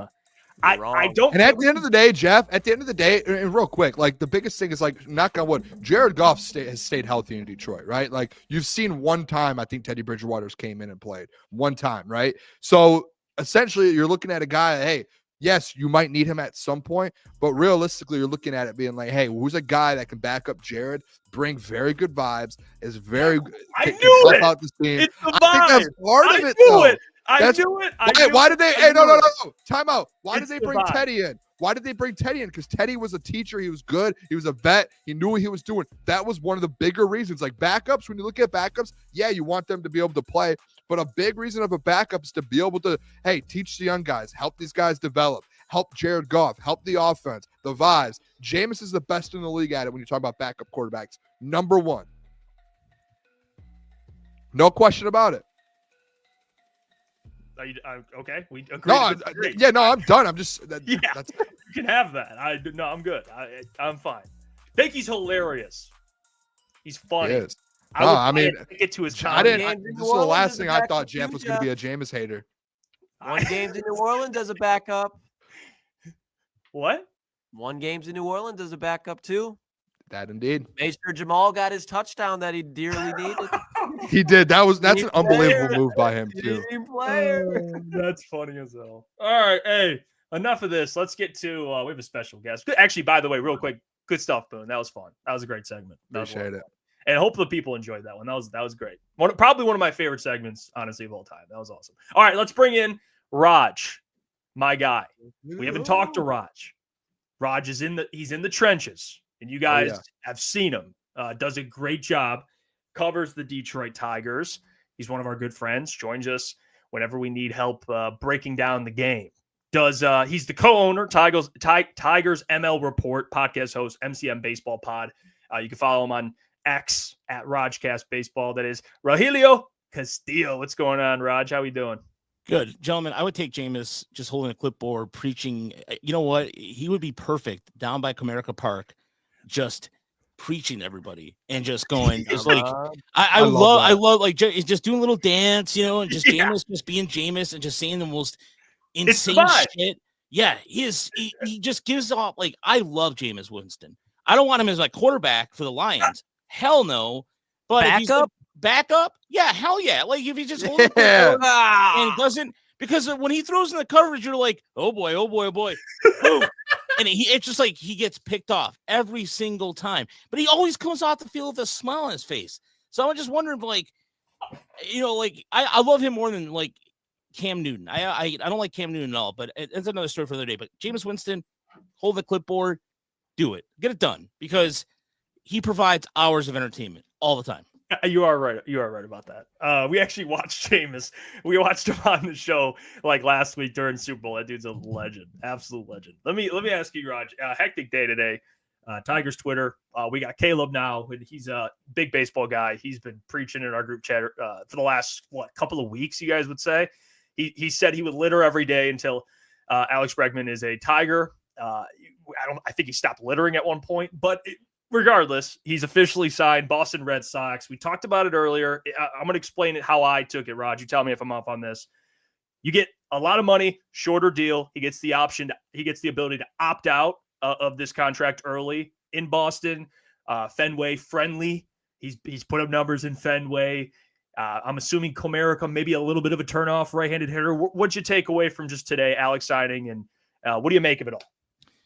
I think he's going to get $40 million a year, which puts him on par with Aaron Judge. And again, that's two different contracts, so we're not talking apples to apples here comparison. But I don't think Comerica is that much of a hinder. I mean, on the sample size of his numbers in Comerica, they're not exactly appealing. But I think Comerica is this bum rap. Oh God, Lynn Henning, that talks about all the time how the stadium is a factor.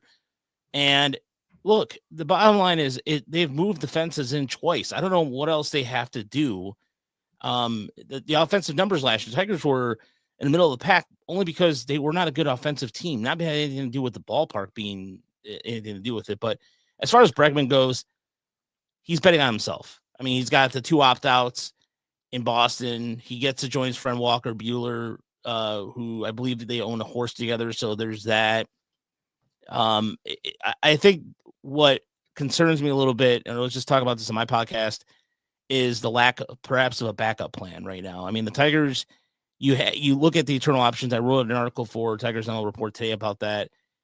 Matt Verling's not, I mean, everybody's going to sell some Matt Verling, and Matt Verling is a great guy, a great player. He's not a full-time third baseman though. And Jace Young, not a he went to third base last year, started learning the craft in Toledo. And then Hayu Lee is like 5 or 6 games in Erie. That was it. So you have a conundrum there where the Tigers eternally, they're gonna have the platoon. They're gonna have Ibanez and everything, and that's fine. But you're still, the one thing you needed in the offseason, the biggest thing you needed was a bat. And that just sucks. I mean, they had a decent offseason beyond that, but it's just, you wanted that right-handed bat, and now they just signed a utility guy batting .213. That was a former third baseman in Houston. John Bariba, is that how you say it? Ryan Hensley, I think. Yeah, Ryan Hensley. The Tigers turmoil just tweeted that out. It is what it is. But to sit there and the Tigers had a good offseason, but it could have been a little better with Bregman. Yeah, hey, Raj, I keep seeing something today, and I know the big news was the Bregman stuff in third base. I've seen a lot of stories the last 24 hours about Spencer Torkelson. Obviously, they moved some guys to first base. Can you kind of just go into the depth on this situation with Torque that he's, I guess it's they gave him equipment to be able to use to fix his hitting, has kind of denied it, so I don't want to use that. Is there truth to all of this? And if so, is Torque going to be able to make is he going to make the team? Is he going to have an impact on this team this season? What are your thoughts? I did hear that he worked on like a toe tap thing, but when he was down in Toledo, the things he quote unquote worked on, the Tigers have tried everything. It's the same thing with like guys like Matt Manning, where they've given them instructions and they're like, nah. And Torkelson, I mean, when he comes out and says, "Oh, I don't watch a video of myself," and I'm paraphrasing a little bit what he said, that just makes you go, "What? He's so sure about his abilities." And yes, he did put a OPS plus. I mean, he had a WRC plus. I think over 100 when his time up, but he didn't. Torque became like a line drive doubles hitter, not this home run behemoth that we're led to believe in. The guy who hit 31 out of home runs the year before. So down in Toledo, he said he worked on things, but we heard otherwise, and the proof wasn't in the pudding. Yeah, he did have like a couple home runs or some good games in Toledo, but what I heard in the offseason is that he did the toe tapping thing has made him a better hitter. That's great and all. That's all in cages, but until an actual application, I don't see it. And I think he's probably, I mean, I'm not speaking on his behalf, but I'm sure it bothers him that when Cole Keith and Justin Henry Malloy are mentioned before you as options at first place, I'm sure you're a little pissed off right now. And where his role is going to be that's the problem right now. I mean, what if Justin Henry Malloy just starts raking and that provides a myriad of issues. And I think with Torkelson, if there's a team out there that's willing to take him on, great. I just, as of right now, I don't see where his role is right as of right now, as of February 13th. I don't know. He's an outsider looking in, but in terms of actual trying things out, until we see it in game action, I don't see it, guys. I don't see any types of changes. There was anything that he came up from Toledo. I'm not no swing mechanic coach by any stretch of the imagination, but on the surface, nothing looked like it changed.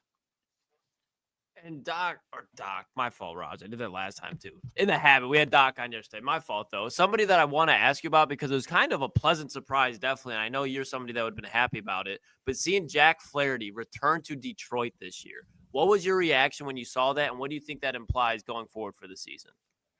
I think it implies very good things, and what speaks volumes about what the Tigers pitching development staff has done over the last 3 seasons. A little bit beyond that, since Chris Fetter's been here, Dr. Robert Lung, Juan Nieves, the whole entire staff, it goes down even to the minor leagues. The Tigers have done a very good job of making pitchers better.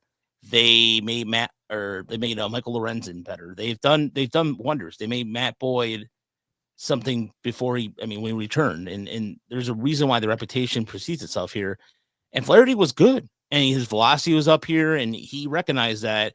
And when Scott Harris was on the presser last week, and he casually was like, "Oh yeah, it looked like some of his stuff when he was with the Dodgers wasn't on snuff to what we have here." It spoke volumes of what the Tigers were able to fix and still identify from 3,000 miles away. And I think that says something about, you got to give credit where credit's due to the Tigers in terms of developing pitchers. We saw this last year with guys like Brant Herter, Ty Madden, guys that they've started doing this stuff in the minors with. Like they would tell Brant Herter, "Hey, learn the changeup," or Sawyer Gibson Long before his Tommy John surgery.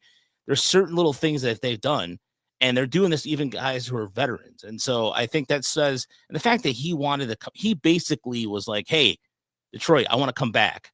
And we all love that here. You guys know that living in the Midwest, we don't have living in the brutal weather we have, and living in Detroit, there's always that Detroit versus everybody thing. And sometimes I think that a little overplayed, but it does speak volumes, because in baseball, it's New York and LA. It's the coast biased. And so for people to come back to the Midwest and people to say, "Hey, I want to come to Detroit," that's, to me, hey man, like that dude, thumbs up. He's from LA. He's from that area, and he wanted to come back here. I got a lot of respect for that. And that shows, again, the steps the Tigers have taken as an organization to be respected and viewed as an organization that's like, people want to come here because they'll make you better. Well, Raj, I think you're the perfect guy to kind of ask more kind of in depth of what you actually expect from Jace this year, Jace Young. I know we talked to Caleb earlier. I mean, you're dialed in to especially guys that maybe the general public, especially in the minors? What do you make, and what are your expectations of a guy like Jace with a lot of kind of expectations going into this season? Now, especially now you don't land Bregman. Where are you at with him? I think that young people, like, because I did an article yesterday, I mentioned Lee and I mentioned Verling and Young as more of a second base option. And I got some comments about, well, you forget he's going to play third.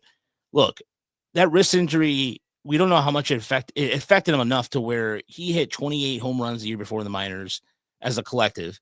And when he got up here, his power numbers last year weren't the same in Toledo before he got called up. So that wrist injury affected his ability to, of course, swing the bat. Because, like, if you look at his swing mechanics, the way he holds the bat, in baseball, period, it's all wrist right there. If your wrist is not, you can't generate and you can't get that swing going, that's going to affect everything. Now, how is it going to affect his ability to throw to first base? That is where I kind of go to the experts on that. But I think, like, his feet side to side, I don't know, like, he's good at second base, fine at second base. Third base is a little different story. And I think that he has a role on this team, whether it's, if he's going to get time at, Gleyber Torres is a second baseman, pencil him in no matter what.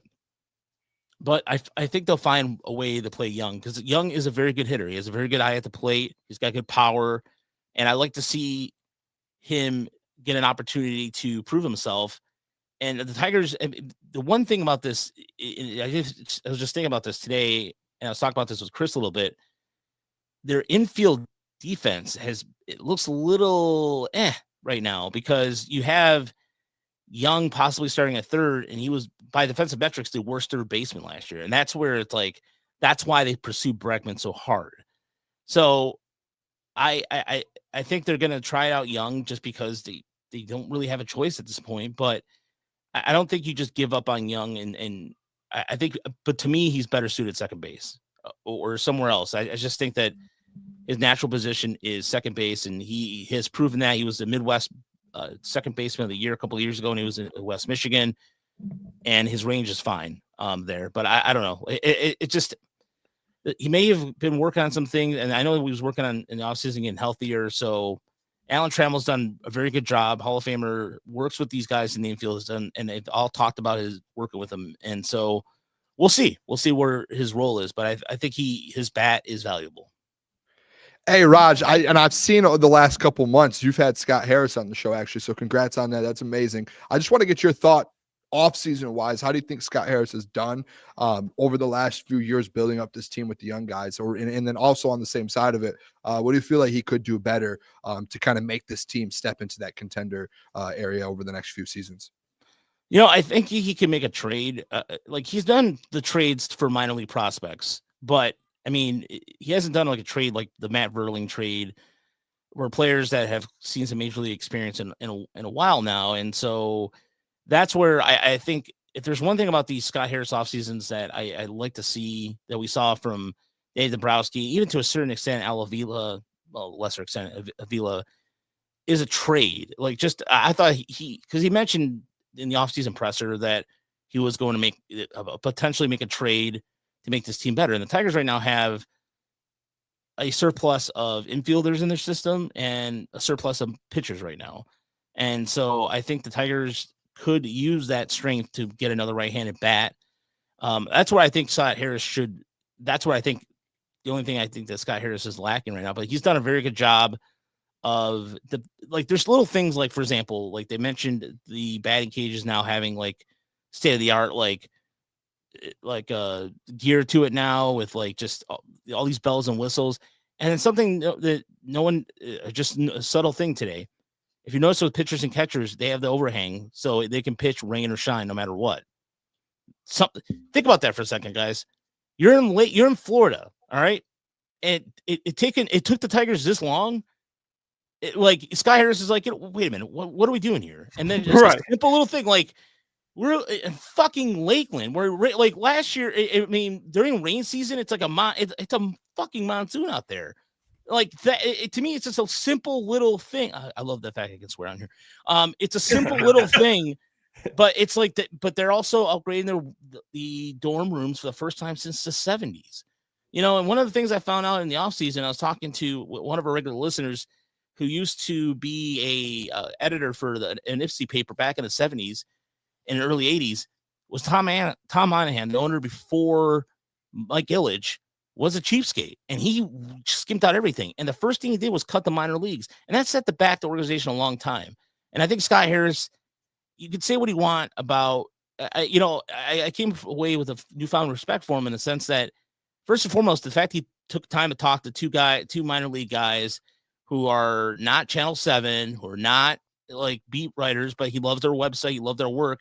And that meant a lot. And that, to me, I don't try to fanboy about that stuff too often. I try to be, but it was just a really cool thing he did for us anyways. But really, I think that the little details, the details that people don't think about, he's covered. And that, to me, goes a long way. The fact that the players have better nutrition, their mental, the players who speak Spanish have bilingual services. What a concept, right?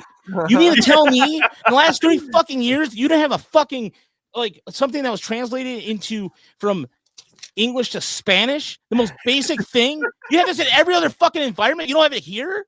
What the hell? And Sky Harris like, oh, let's just do that. Or Ryan Garfield, but still, come on. Hey, Raj didn't like that. Raj didn't like that. Yeah. Raj, I got another question for you. Just with spring training coming up now, the next few weeks and this next month, do you have any players for guys to watch out for? Like any prospects that are going to be playing, or anyone that you think that hey, keep an eye on these guys? Yeah, I would go with Hyu Lee. I mentioned we have him number 4 on our Tigers prospect list because I really believe like Hyu Lee was young at AA last year. He was 21, and he hit really well before he had a back injury. He's a guy who's a non-roster invite. I really like his bat a lot, and he's a guy who will probably get some time at third. And I think that's going to bode well for the Tigers in a sense of see what they have with him and what the in terms of for a hot corner standpoint. Another guy who I really like that came out of the minors last year, they got from the trade with the Rangers, is Tyler Owens, a reliever, a long hair reliever, looks like Jesus. He's got the beard, he's got the long hair. Him and Tyler Matson are guys that you should look out for potential first guys that will probably get a chance to get called up to the bullpen from AAA Toledo. Those guys are, especially Owens. Owens threw like 98, 99 with really good fastball, really ton of movement. And he's a guy who I really like in a sense that he could see some important, impactful innings this year at some point. And then as far as like another prospect to look out for, Theron Lazaro, guy had a monster year in the Arizona Fall League, and he's going to be an invite. So if you guys have a chance to watch spring training, he's on there. Do yourself a favor and watch at bats. He's a switch hitting catcher with a ton of power, can hit the ball to all fields, and has a really good arm behind the plate. A little work on the framing, but he is a guy who they got in the Flaherty deal. And it's funny how him and Sweeney and all them met up the first day there. So I thought it was kind of cool. It was a cool photo op opportunity. So those are guys to look out for in terms of non-roster invites that are in spring training right now. And in terms of like prospect wise, right now the Tigers, I will say this in terms of batters at knocking at AAA down right now. I don't, you have the Kevin McGonagalls and Marcus Clarks, but they're all going to be in Erie more likely. So nobody in Toledo right now that I can think of that off the top of my head, but it's still going to be, it's still going to be a lot of fun. Toledo and Erie are going to be a lot of fun to watch this year because if McGonigal and Max Clark are going to be in Erie, they're going to be at Toledo at some point too. And those guys are great watches. And then Jose Barceño, who had a Triple Crown year in the Arizona Fall League, another bat to look out for as well. Hey, Raj, can we do this is just a thought on my end for content purposes.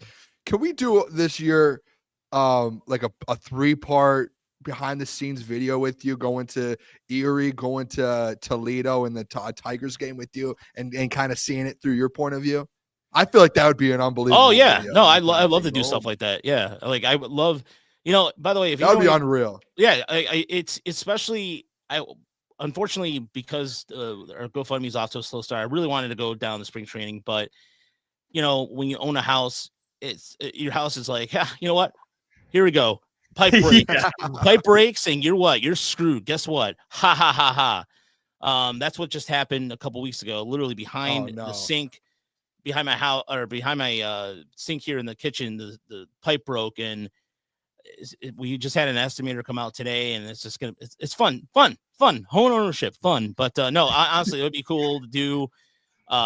Especially because I drove by myself last year. I drove 21 hours to Lakeland, and that was an experience. Stayed in going to Chattanooga, going to the hotel, then realizing that I was in a roach infested room because I was trying to save money. Now, Raj. Yeah, Some and then you guys on the room. Yeah, it built character. And then the year before, you guys know that it took a last minute. I mean, I will say one thing about Woodward Sports. They took care of everything the year before, and I miss that flying down there and everything. But driving by yourself in the Tennessee mountains, driving around and in the evening was a beautiful thing. And there's a really cool or all the foods places to stop at. I did a little mini food thing when I was down in Lakeland. Yeah. And there's some good spots in Erie too that I found. Toledo, Lucas, you know what I'm talking about with some of the places in Toledo. Where's your favorite, or can you remember a spot that you like in Toledo? Yeah, I like so first and foremost, no offense to Frickers, but it's overrated. Oh yeah. Yep. Frickers is overrated. Great people, all that, but Tony Paco's is one of my favorite go-tos. Spaghetti Warehouse also. You didn't say Tony Paco. Oh, what's wrong with Tony Paco's? There's also it's like the most overrated chain in Toledo. No, it's not. Look, you talk about places to eat that are hole in the wall places to eat in Toledo. Personally, you know what? I think I like Ye Old Bird or Dirty Bird. I know that place doesn't get a lot of Dirty Bird. Yeah, I like that place quite a bit. But I like Tony Paco's. I like I'm not a big guy. I'm Latino, so often I don't get a chance to have food like that. So for me, it's a little different. And I also, the only other place I can think of that I really in terms of I'm trying to think of the outskirts of I've had some places. Was it the Uncle John's Pancake House? Is that what it's called? Yeah, it's right by my house. Yeah. That place is awesome. But in Erie, there's a good hot dog place. There's in West Michigan. There's so many good places to mark down. But yeah, I mean, and opening day, by the way, if you know any bars that want us to have opening day, I'd love to go do that too. I got to do it last year with Sean Belizean, and I got the opportunity to have a couple of there was this I forgot the name of the barbecue place we went to, but he was hosting it. It was fantastic. Raj, opening day, we're going to talk to you. We're going to be doing something down there. We're going to need to do some shows throughout the day. So potentially, hey, we're going to reach out. That'd be unbelievable. Yeah, man. I mean, I know I'm 25 pounds thinner, but I'm still going to eat. I mean, that's a home. Come on, hey, good shit, Raj. I don't know if you guys noticed it or not, but no, you look good, Raj. I love it. See that jawline, Raj? Come on. Hey, by the way, Raj, I think you broke history on the show. You're the only guest to ever compliment Toledo, or at least Toledo food. So I think that. Clappy, am I wrong? Am I wrong? Yeah, you know what? Look, and Raj, one more thing. Yeah. Before you go, next time you're in Toledo, go to Cugino's. I'll send you a text. I still think I have your number. Yeah, you saw my number. Yeah. It might be in a little rougher part of town. That's fine. Great fucking food. I'll tell you this right now. Look, before I go, look, Toledo is a town. Vastly, people give a lot of shit to Toledo, but some of the funnest times I've ever had in my life were in Toledo. My buddy went to law school down there at University of Toledo, UT. Glass Bowl is a great place to see a football game. It is. Some of the girls down there are just, let's just say, fun to hang out with, and so I've had some good times in Toledo, and I'm not, I'm never gonna hate on Toledo, but I really honestly it's a cool town. It has that very rustic vibe, Midwest vibe to it, and I mean it to me, is it better than Detroit? Hell no, but yeah, I'm not ever gonna say that. No. But no. But I mean, the Taco Bell off Alexis Road is the only place that had the chili cheese. It's the only place that has the chili cheese burritos, or did for a long time, and that was an experimental place by Taco Bell. So I know too much about that, so that's where people in the chat go. You're the man, Raj. Yeah, dude, you're the absolute man, dude. One of the brightest baseball minds. Go give him a follow, by the way, at Raj Past Baseball. Check in the country. Well, yeah, at Tigers ML Report. at MCM Baseball Pod. Raj, we love you. We'll talk to you soon. Thank you, guys. Have a good night, guys. Appreciate it, Raj. Yeah. Raj coming in, dropping the knowledge. Complimenting Shout out Toledo. 419 too, baby. Come Yeah, on now. how about that? That was the last thing I was expecting. Threw a compliment out there to Toledo. Yeah, We need to make that trip though, boys. Like we should do that. That'd be a fun. And Klotz, I know you're there, so I'll maybe get our day set. I'll take you around the city tour of Toledo, Ohio. well, Be when we great do day. it, dude, I want to see Raj. Like if Raj, maybe we can get there early and we can get on the field, maybe do some batting practice or something with the Mud Hens. Get out there, throw a couple You pitches. ever been to a Mud Hens game, Boone? I went to one, dude. I have one. It's a story I'm gonna have to tell you guys off air. One of the wildest experiences going to Toledo. And you guys, it's I nothing feel like everyone says that. Like, what no, is dude. going It on was in it was Toledo? one of the most wildest experiences of my life. I was in high school at the time. I don't know if some of the boys are watching the show from high school, but if they are watching, they know exactly what I'm talking about because that was life-threatening situation. It was kind of crazy, but it was a good time though. Toledo's great. Hey, the ballpark there, unbelievable. Hey, it's a nice stadium. I was just about to say, like, it's Yeah, actually good like, I can vibes. Toledo a lot of shit. I can live here every day of my life, my existence, but Mud Hens got a nice stadium. They do. They They're do. compromised. Good baseball too. I mean, it's not like they're just bums playing. Like these are guys No, that have chances to go to the majors, and who play in the majors. They're just up and down. So it's good baseball too. We need to do like a behind the scenes though with Raj, and we could do that with like the Tigers, the Mud Hens, and then Lake Erie. I think that's where Max Clark's playing. Like, going to be one of the best Tigers players over the next 10 years. So we can go see him. And I know my guy Dan there. He announces he's the play-by-play guy. Dan Hasty, absolute legend. Shout out.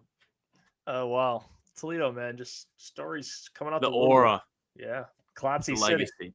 That's Klotzy's. Hey, it's Cream Hunt City, but Klotz can have all of it. No, he's a Cincy native. Went to college at UT. Yeah, he runs Toledo. You could one of the call it greatest to city play of there. Harbaugh. Hey, the city of Harbaugh, the city of Urban Meyer, the city of Charles Woodson. Meyer. I'll go Charles Woodson. Charles Woodson just owns Ohio, so we will just stick with that. It's fair. That's Can't fair. deny it. Hey, guess what? That's what I'm talking about. Kaboom! Pistons head into the All-Star break with what? Talk to me one time. What? Above 500 for the first time since There's no way. 2009. Detroit is on the rise. Legion hoops. Love that. That was unbelievable. You just did that. What? Detroit is on The rise. It's Try to unbelievable. pull out a Gus Johnson impersonation out of Yeah. nowhere. I mean, he tried to sound like Mason from the arena.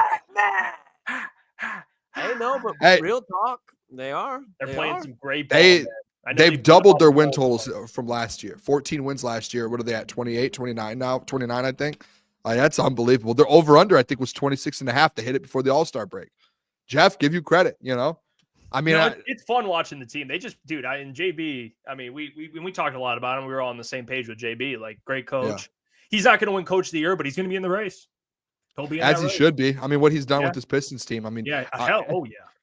I mean, you look at last year, like that was You know that was brutal. You know what I look at with coach. You look at this with coaches too. Is look at players taking jumps. There's players across the board taking jumps. And last year with Monty, everyone was stagnant. Like that's coaching. Like of course it's the individual players to improve, but coaching, putting them in the right, coaching them good habits versus bad habits. Like Jalen Duren is the perfect example of that. A player that had a lot of bad habits and this year started off with those bad habits. Look at him now. Corrected pretty much everything. And that's credit to him, sure. but that's credit JB as an excellent coach. Like he's better defensively. He plays hard. Now he has pride in protecting the rim. That's something JB's always been preaching is protecting the rim, help defense. And now there's a new standard set that all the guys have to meet. You see them talk about it so often. It's like even when they beat the Hornets like a week ago, JB was like, I don't care. We didn't live up to our standard. That was a shitty win. That was a bad win. And like I'm like, oh my gosh! Like as a Pistons fan, I'm like, yeah, as you should. I mean, dude, listen. I think there's a sense too, and people don't realize this all the time. If you haven't really been in a locker room like that, like there is a sense to where you have talent, right? Like last year, like they essentially have similar talent than they did last year. I think there's a part of, yes, to your point, Jeff, like some of those guys like Jalen Duren, like he had to alleviate some of these like mistakes he was making. But there is still the side where you need to be in a good culture and you want to be like, hey, I want to go play every day. I want to go to the work every day. It's like a normal job, an everyday job. Like if you hate going to work, it's like your performance is going to be terrible. Like you're not going to be performing well. It's the same thing in the NBA and the NFL. Like and with the Pistons last year, no one wanted to go play. Like no one wanted to go there, and you could tell. Like Cade. Even Cade, like you could see his game's just so different from last year, this year. And I think just the vibes of the building, like, dude, a guy like Dennis Schroeder coming in and instantly being like, these guys all just love each other. Yeah. Like these guys, this is what culture's all about. And like that, the Pistons have not had that. And I've been, and Jeff, this is where I'll be like, I was right and wrong. Like I was wrong about the win total and being like, I don't think they'll get there. But what did I say about JB? I thought he was going to bring the culture and he was going to change this thing around just based off culture. Something that you haven't seen in 16 years with the Pistons. Like that's embarrassing for the Pistons organization. Like Tom Gores, like he got lucky getting JB. And I'm not saying JB's lucky. I'm just saying like the fact that a guy like JB wanted to come coach for a guy like Tom Gores, because Tom Gores was so bad for so long.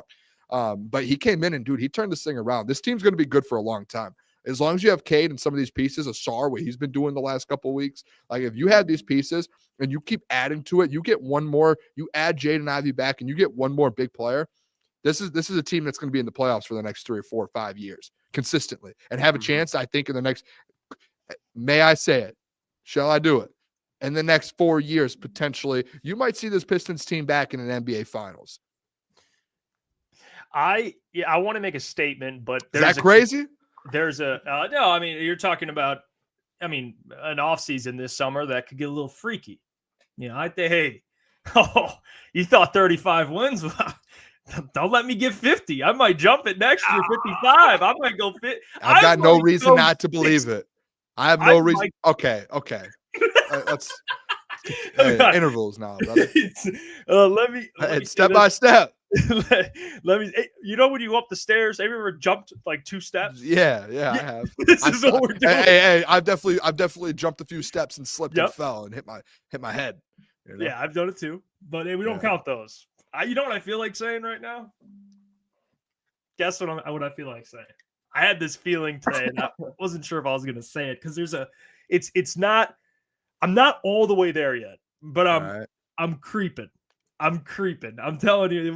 What do you think it is? What do you think it is? What do you think? I don't know. Pertain to this season? What'd you say?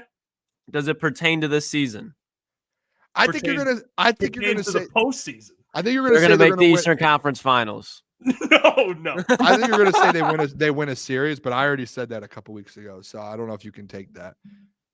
Oh, what? You said? Yeah, I said that like a week ago. I did like a week ago. I said I think they're gonna have a good chance and have a chance to win. Oh no. To win They're winning a series. Oh, okay, that's fine. You can say I already said it last week, basically. Well, can you let me have this moment? You asked. You said you know what it is. Can I have a moment? Let me have this. All moment. right. I had the moment last week. I mean, we were just. All right, never mind. We don't have to go there. That's fine. But Klotz. It's fair. Klotz. You know what would happen though? Let him have his fucking moment. Hey, it was solo cam on Jeff. Jeff was about to make his statement. No, we're not doing this because you know now what would have happened. Now you're doing it to me. All right, you're trolling me right now. You're trying to get under my skin. You know what? No. You know what, Boone? You already said it. That's fine. I know exactly what would have happened though. They would have won a playoff series and Jeff was like, I told you guys. And I have to plant my flag. I said it last week. So I can't. No, you can join on and be like, I'm with Booner. So I have to. Is this this is a little. We're under the Booner Path umbrella right now. Yeah, man. You can't steal takes out here and claim them as your own. It's not how this world works, brother. That was weird. What Tyler said he was building up to a point. I've been in this industry a long time. I know what Jeff was doing. I know as well. If I didn't step in to say something, he would have taken that take for his own, and I would have had to go clip myself. I just don't want to do the time. Why is it a competition? What are you doing right now? What's going on right now? What are you okay? Are Weezy you said he's everything okay at home? He's tricking you to join the Booner Path. I mean, I'm the janitor, and I will. To be fair, you said take a guess. you should have just went in. You kept saying Jeff was about to go, and you're like, "Well, I said it last week, but go ahead." I didn't know what it was. I didn't know what it was. He said take a guess. I said, well, hopefully doubling it's and not. tripling down on that. You said it. I said, well, hopefully it's not. They're gonna win a playoff series because I already said. And then you said it 2 more times after he was trying to get into his point. He was just like, all right. See what I mean? He's trying to have a moment, Boone. Look at the two differences. You know what that was? That was Kelly Stafford. You know that picture in the mirror? All right. I'm gonna mute you. Myself. I'm gonna mute. This is the one time I'll ever mute you. If you say that again. We know in Detroit here we don't do that. You're number one, you're never gonna mute me. Number two, no. That was the explosive mute you'll ever hear. Number two, it's the meme where you look in the mirror and you say, "How am I gonna make this about myself?" No. Okay, now you're just getting out of control. That's unbelievable. Now we're just making things. I'm out on that. That's unbelievable. What a tough. That is literally. That's unbelievable, Jeff. That is you literally. No. I was. What was that? That's messed up. All right. What? I can't roast you now. So now that Boone's gone, the Pistons. Go. Oh, I love it. Oh, I love it. Hey. Good time. I'm the last 7 minutes of this show.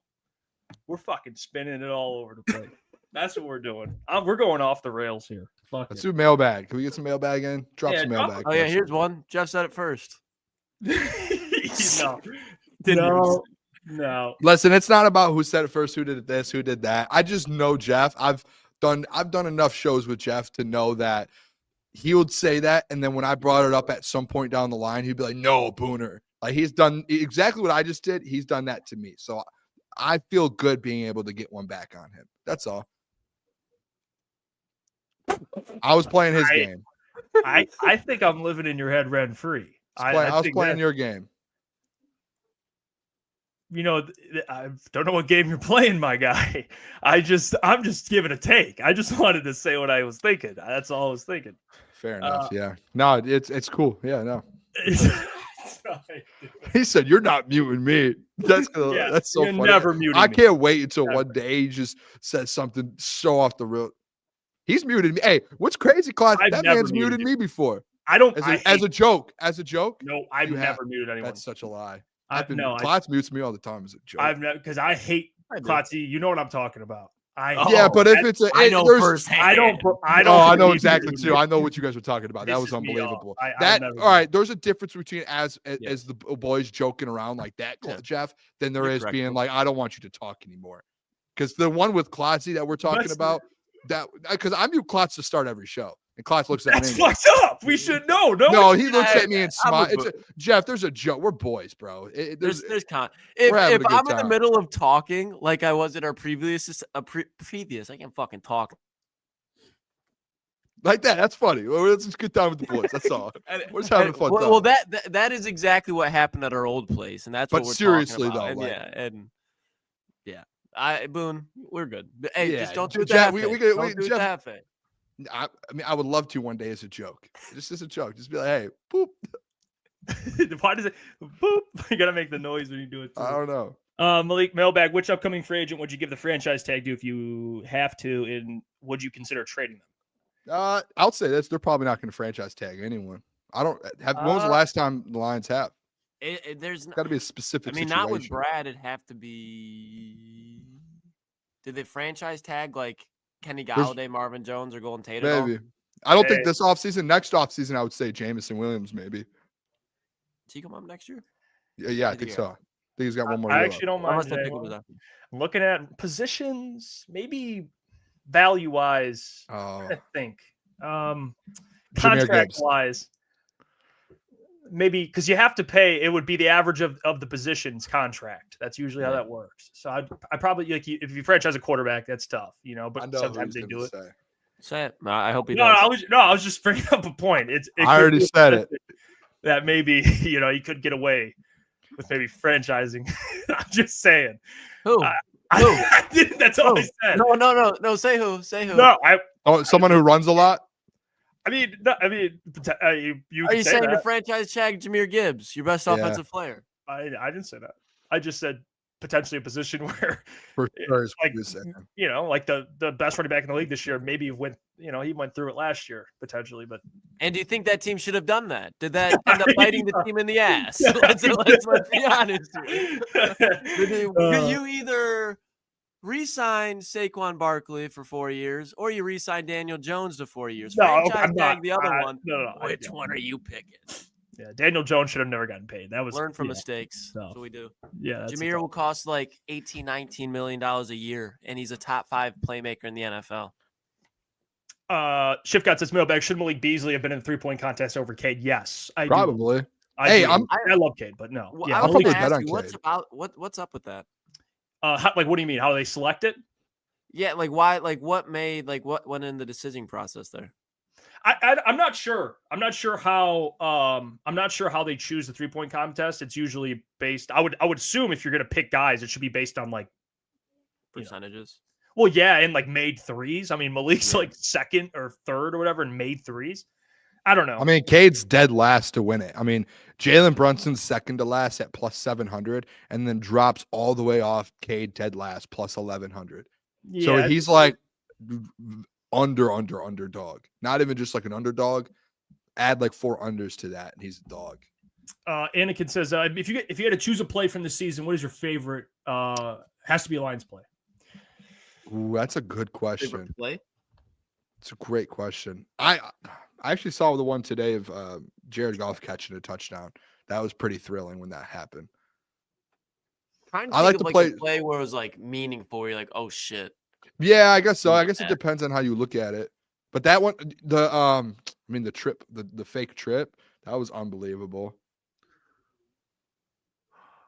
I'm gonna go with probably Jahmyr. The first time they played Minnesota, his long run. Because in Minnesota, week after Aiden Hutchinson gets hurt, and it's like you needed that, and it just showed like he wasn't going anywhere. I would say, I got one, a side one.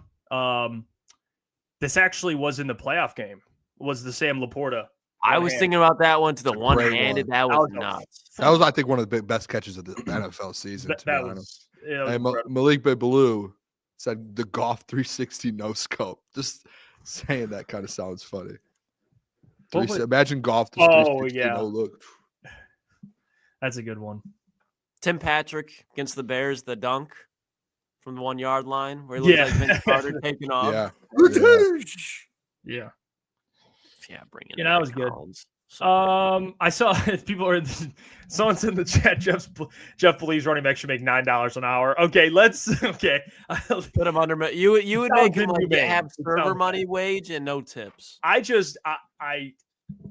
think running backs, it's tricky once you start giving them a lot of money, unless, and I've always said this, Klotzy, I do believe there are exceptions, but there's only. All right, what are the exceptions? What are the exceptions? I think if clarify. Player, like for example, even though maybe it's aging poorly, to be honest with you, but a player like Christian McCaffrey, even though he's hurt all year, who else? Who can put up both sides? I think he's an exception. I think Saquon is an exception. He's that level of. Now, are you saying Jahmyr Gibbs can't be that level? I think Jahmyr's getting.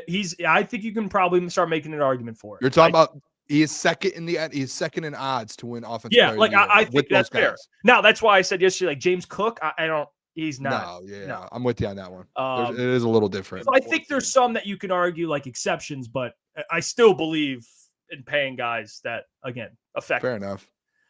Other things, but I'll give you that. Maybe we can break bread one day. Weezy said who deserves to get paid more, Josh Jacobs or James Cook? I would say. I personally, this is just me. I think I would just go James Cook.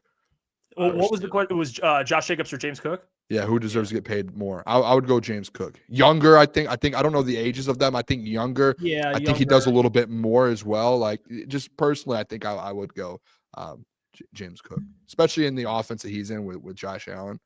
Yeah, I'm with you, Boone. I think this year the Bills too, they proved like I know yesterday I was kind of in the middle on it. I just thinking more about it. Like the Bills did prove that they can win they don't need like top tier wide receivers. Like if you have Josh Allen, you have James Cook, you can add in guys there to where you don't have to go pay the best wide receivers in football. You can still go win. Obviously they didn't win the Super Bowl. They were basically one play off of winning a Super Bowl or getting a chance to go compete for one. Right. But like I still think like yeah, they could probably upgrade at wide receiver positions, but I still think like they have Keon Coleman on a rookie deal, and he's going to only get better. He hasn't been great, but he's going to keep getting better. Khalil Shakir is good. Maybe they add one more wide receiver, but they have great tight ends. The offensive line's starting to get built up. To me, they need a game breaker. So I don't see a team walking out of the AFC without like a game play breaking weapon. Outside, unless you have Patrick Mahomes, but he had Kelsey for all this time. They didn't have it this year. I think like if the Bills had, trying to think, I know he's hurt a lot, but if the Bills had like a Chris Olave, they probably would have beaten the Chiefs. That makes sense. Yeah, actually, yeah, you might not. Shakir has been pretty solid. I think people underestimate him a little bit. I like Shakir, but you need a number one. I think they needed Amari. Like they needed Amari AJ Brown top 5, but you need like a guy that. It is crazy. Amari hasn't been. Yeah, they needed him to be Amari like is Cowboys, top tier, dude. Yeah, I don't know what happened with him. He was even in Cleveland. He was so good. He had some big games in Cleveland. Goes to Buffalo, and they just maybe it was because he came in halfway through the year and they haven't been able to figure a way out to use him. And then next year they will. But that was shocking to me. That was actually shocking. Hey, good show today. Appreciate you all. Hey, we'll be back tomorrow. And yeah, appreciate you as always. Shout out to Raj because Raj is the man. Shout out Raj, dude. Yeah, no, it was a good one. Great. We will catch you guys tomorrow. We just hit 12.4, so that's big time. Appreciate you all. Congrats, Jeff. Keep up the support. Congrats, Klotz. Get your merchandise, officialctsports.com. I got the hat on right now. You go crap it. Boone's got the hoodie. It's all available all on the website. But until tomorrow, we will catch you all. Until then, love you guys. Peace.